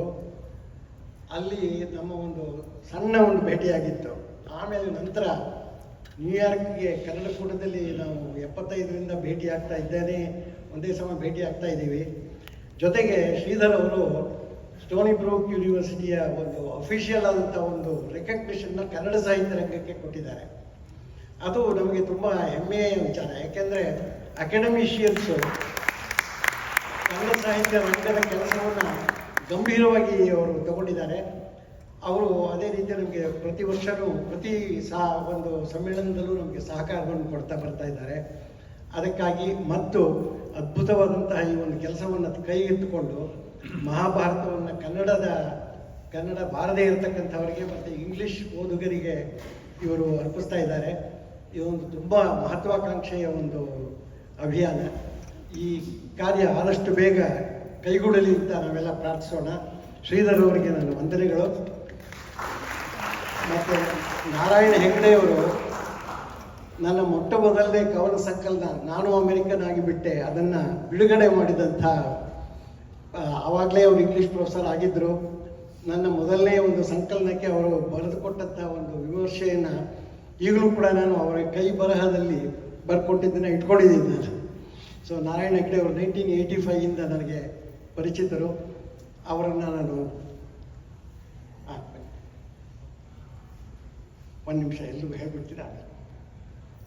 ನಾರಾಯಣ ಹೆಗ್ಡೆ ಅವರಿಗೆ ಕನ್ನಡ ಸಾಹಿತ್ಯ ರಂಗದ ಪರವಾಗಿ ವಂದನೆಗಳು. ನಾರಾಯಣ ಅವರಿಗೆ ಇನ್ನೊಬ್ಬರು ನಾರಾಯಣಗೆ ಆಮೇಲೆ ಬರ್ತೀನಿ. ಶ್ರೀಧರ್ ಅವರು ನನಗೆ ಬಹಳ ವರ್ಷದಿಂದ ಪರಿಚಿತರು, ಒಂದು ರೀತಿ ಬಂಧು ಇದ್ದ ಹಾಗೆ. ಅವರು ಬರೀ ಸಂಗೀತದಲ್ಲಿ ಪ್ರಾವೀಣ್ಯವನ್ನು ಗಳಿಸಿದ್ದನ್ನು ನಾವು ಕೇಳಿದ್ವಿ.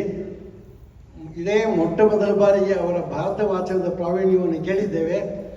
ನೀವು ಗಮಕಿ ಆಗೋದಕ್ಕೆ ಲಾಯಕ್ಕು. ಕನ್ನಡ ಸಾಹಿತ್ಯ ರಂಗದಿಂದ ನೀವು ಬೇಕಾದ್ರೆ ಒಂದು ಸರ್ಟಿಫಿಕೇಟ್ ಕೊಡ್ತೀವಿ ನಾವು.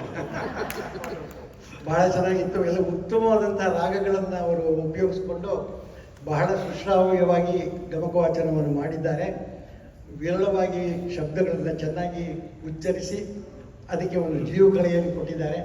ನಮ್ಮ ಇವತ್ತಿನ ಒಂದು ಸಭೆಗೆ ತುಂಬ ಒಂದು ಪ್ರಾಶಸ್ತ್ಯ ಬಂದಿರೋದು ಯಾಕಪ್ಪ ಅಂದರೆ ಇಲ್ಲಿ ಕನ್ನಡ ಇದೆ, ಇಂಗ್ಲೀಷ್ ಇದೆ, ಸಂಗೀತ ಇದೆ, ಗಮಕ ಇದೆ, ವ್ಯಾಖ್ಯಾನ ಇದೆ. ಸೊ ಇದೆಲ್ಲವನ್ನೂ ಸೇರಿಸಿ ನಾವು ಮಾಡಿರ್ತಕ್ಕಂಥ ಈ ಒಂದು ಅದ್ಭುತವಾದಂಥ ಒಂದು ಸೆಷನ್ ತುಂಬ ಸಂತೋಷವನ್ನು ಕೊಟ್ಟಿದೆ. ದಯವಿಟ್ಟು ತಮ್ಮ ಮೆಚ್ಚುಗೆಯನ್ನು ವ್ಯಕ್ತಪಡಿಸಿ ಇವಾಗ ನಮ್ಮ ಸಂಘದ ಪರವಾಗಿ ಒಂದು ಸಣ್ಣ ಕಿರುಗಾಣಿಕೆ ಎಲ್ಲರಿಗೂ ಬನ್ನಿ. ಅವ್ರಿಗೆ ನೀವು ಕೊಡಿ ಕೊಡಿ. ಡಾಕ್ಟರ್ ಶ್ರೀಧರ್,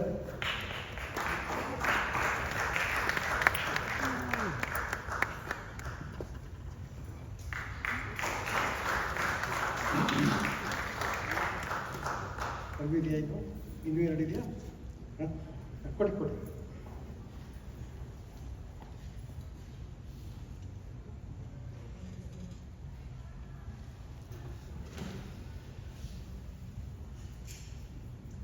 ಸ್ವಲ್ಪ ವಿಳಂಬವಾಗಿ ನಾವು ಪ್ರಾರಂಭಿಸಿದ್ವಿ, ವಿಳಂಬವಾಗಿ ಮುಗಿಸಿದ್ದೀವಿ.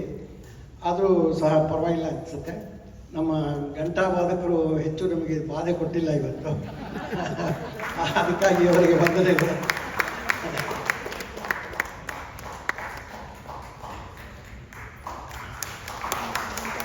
ನಿಮ್ಮ ಮುಂದಿನ ವಾಲ್ಯೂಮ್ಗಳನ್ನು ತಗೊಂಡು ಆದಷ್ಟು ಬೇಗ ಬನ್ನಿ ಅಂತ ತಮ್ಮೆಲ್ಲರಿಗೂ ಕೇಳ್ಕೊಳ್ತಾ, ಇಷ್ಟೊಂದು ಗಂಭೀರವಾಗಿ ಕುಳಿತು ಎಲ್ಲವನ್ನು ಆಸ್ವಾದಿಸಿದ ನಮ್ಮ ರಸಿಕರಿಗೆ ವಂದನೆಗಳನ್ನು ಅರ್ಪಿಸ್ತಾ ಈ ಸೆಷನ್ ಮುಗಿಸ್ತೇವೆ. Thank you very much.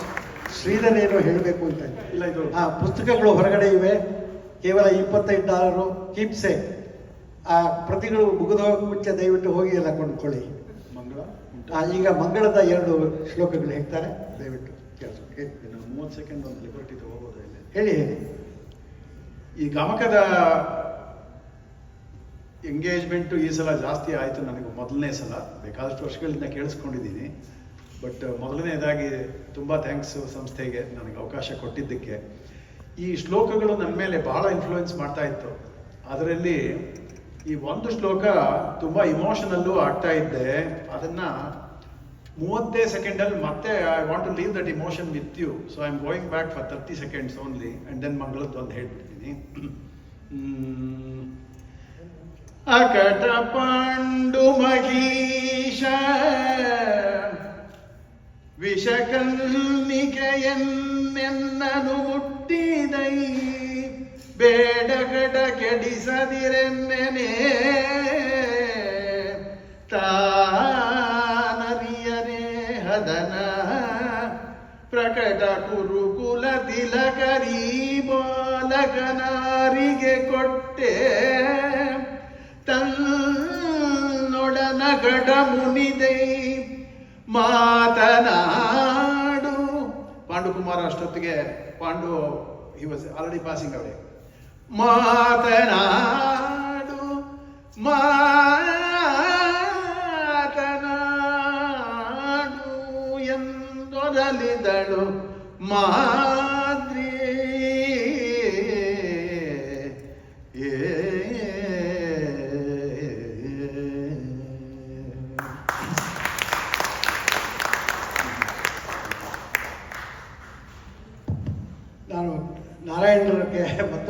ಅಂತ ಹೇಳೋದನ್ನು ಮರ್ತುಬಿಟ್ಟೆ, ಕ್ಷಮಿಸಬೇಕು.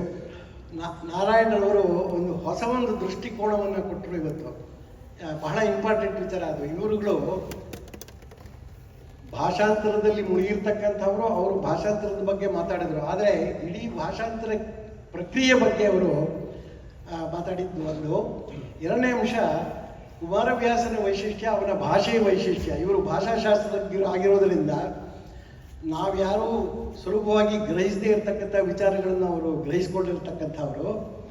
ಹಾಗಾಗಿ ಅವರು ಎಂತೆಂಥ ತುಂಬ ವಿಶಿಷ್ಟವಾದಂಥ ಕೆಲವು ವಿಚಾರಗಳನ್ನು ನಮಗೆ ತಿಳಿಸಿದ್ರು. ಅಂದರೆ ಆ ಕೊಟ್ಟಿರ್ತಕ್ಕಂಥ 10 ನಿಮಿಷದಲ್ಲಿ ಅದನ್ನೆಲ್ಲ ನಾವು ಪೂರ್ತಿ ಮಾಡೋಕ್ಕೆ ಸಾಧ್ಯವಿಲ್ಲ. ಅದರ ಬಗ್ಗೆ ಒಂದು ಸೆಷನ್ ಆಗಬೇಕು.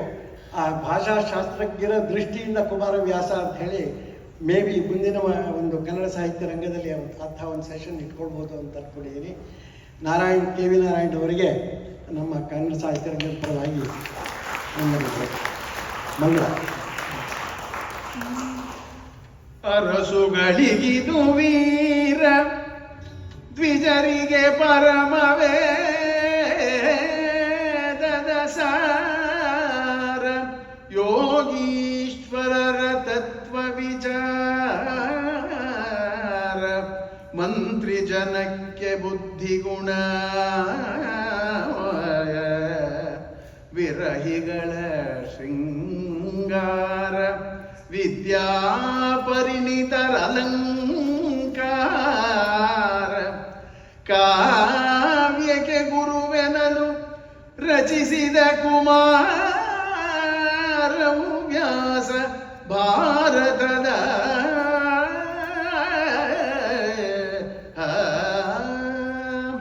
ವೇದ ಪಾರಾಯಣದ ಫಲ, ಗಂಗಾದಿ ತೀರ್ಥ ಸ್ನಾನದ ಫಲ, ಕೃಚ್ಛ್ರಾದಿ ತಪಸ್ಸಿನ ಫಲವು,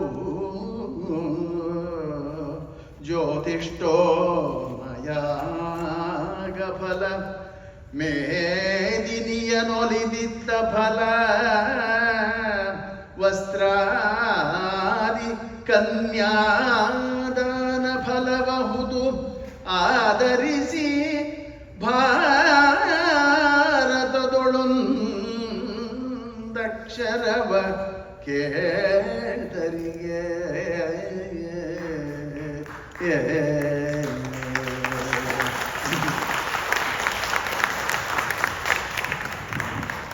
ಎಲ್ರಿಗೂ ಗೊತ್ತಿಲ್ಲದೆ ಇರ್ಬೋದು, ಅದನ್ನು ನಾನು ಜ್ಞಾಪಿಸ್ಬಿಟ್ಟು ರಾಜೇಶ್ವರಿ ನಾವು ನಮ್ಮ ಗೌರವವನ್ನು ಅವರಿಗೆ ತೋರಿಸ್ಬೇಕು ಅಂತ ಆಸೆಯಾಗಿತ್ತು. ಹಿಂದೆ ಒಂದು ಸುಂದರಕಾಂಡವನ್ನ ಸರಳ ಕನ್ನಡದಲ್ಲಿ ಮಾಡಿ ನನ್ನ ಗುರುಗಳಾದ ಸಂಗೀತ ಗುರುಗಳಾದ ಶ್ರೀಮತಿ ಉಷಾಚಾರ್ ಅವರು ನಾದ ತರಂಗಿಣಿ ಅವರ ಆರ್ಗನೈಸೇಷನ್ ಮೂಲಕ ಅದಕ್ಕೆ ಸಂಗೀತ ಯೋಜನೆ ಮಾಡಿ ಬ್ಯಾಕ್ಗ್ರೌಂಡ್ ಮ್ಯೂಸಿಕ್ ಹಾಕಿ ಬೆಂಗಳೂರಲ್ಲಿ ತುಂಬ ಫೇಮಸ್ ಮ್ಯೂಸಿಷಿಯನ್ಸ್ ಎಲ್ಲರೂ ಹಾಡಿದ್ದಾರೆ. ಅದು CD ಆಗಿ ಅದನ್ನು ನಾವು ಕಡೆ ಸ್ಟೇಜಲ್ಲಿ ಬಂದು ನಮ್ಮ ಮಾವನವರು ರಾಜೇಶ್ವರಿಯ ತಂದೆ ಎಚ್ ಸಿ ಸುಬ್ರಾವ್ ಅಂತ ರಾಮನ ಭಕ್ತರು, ಅವರಿಗೆ ಅರ್ಪಣೆ ಎಂದ್ಬಿಟ್ಟು ನಾವು ಅದನ್ನು ಸ್ಪಾನ್ಸರ್ ಮಾಡಿದ್ವಿ. ಎರಡನೇದಾಗಿ ನಮ್ಮ ಅತ್ತೆಯವರು ಲಲಿತಾ ಅಂತ, ನಮ್ಮ ರಾಜೇಶ್ವರಿಯ ತಾಯಿ, ಲಲಿತಾ ಸಹಸ್ರನಾಮ ಎವ್ರಿಡೇ ಬಹಳ ಭಕ್ತರು. ಅವರ ಹೆಸರಿನಲ್ಲಿ ನವಮಣಿ ಮಾಲಿಕಾ ಅಂತ ದೇವಿಯ ಮೇಲೆ 9 ಕೃತಿಗಳನ್ನು ಮಾಡಬೇಕು ಅಂತ ಕನ್ನಡದಲ್ಲಿ ಅಲ್ಲ. ನಟರಾಜು 9 ಪೂರ್ಣ ಕೃತಿಗಳನ್ನೇ ಮಾಡಿಬಿಟ್ರು. ಆ ರಾಗಗಳ ಹೆಸರು ಒಂದೊಂದರಲ್ಲೂ ದೀಕ್ಷಿತರ ಹಾಗೆ ಬಂದಿದೆ. ಗಣೇಶನ್ಗೊಂದು, ಮಂಗಳ ಶ್ಲೋಕ ಒಂದು. ಆ ಮಂಗಳ ಶ್ಲೋಕನ ಎವ್ರಿ ವೀಕ್ ನಾವು ಲಲಿತಾ ಸಹಸ್ರನಾಮ ಆರತಿಗೆ ಉಪಯೋಗಿಸ್ತೀವಿ. ಬ್ರಹ್ಮಾಂಡವನ ಪತ್ತ ಜಗದಂಬೆ ನೀನಮ್ಮ ಅಂತ ಬರುತ್ತೆ. ಅದನ್ನ ನಮ್ಮ ಅತ್ತೆಯವರ ಹೆಸರಿನಲ್ಲಿ ನಾವು ಅದನ್ನು ಸ್ಪಾನ್ಸರ್ ಮಾಡಿದ್ವಿ. ಇದು ಮಹತ್ತರವಾದ ಕೆಲಸ. ಅವರು ಸಾಹಿತ್ಯ, ಸಂಗೀತ, ಸಂಸ್ಕೃತ, ಕನ್ನಡ ಎಲ್ಲಾನು ಒಟ್ಟಿಗೆ ಒಂದು ಕಡೆ ಸೇರಿಸಿ ಅತ್ಯುತ್ತಮವಾದಂತಹ ಕಾಂಟ್ರಿಬ್ಯೂಷನ್ಸ್ ಮಾಡಿದ್ದಾರೆ. ನಮ್ಮ ಫ್ಯಾಮಿಲಿಗೆ ಇನ್ನೂ ಮುಖ್ಯವಾಗಿ ಅವರು ಮಾಡಿದ್ದಾರೆ. ಅದನ್ನು ನಾವು ಒಂದು ಅವಕಾಶ ಕಾಯ್ತಾ ಇದ್ದೆ. ನಿಮ್ಮ ಎಲ್ಲರ ಮುಂದೆ ನಮ್ಮ ಗೌರವ ನಮಸ್ಕಾರಗಳನ್ನು ನಾನು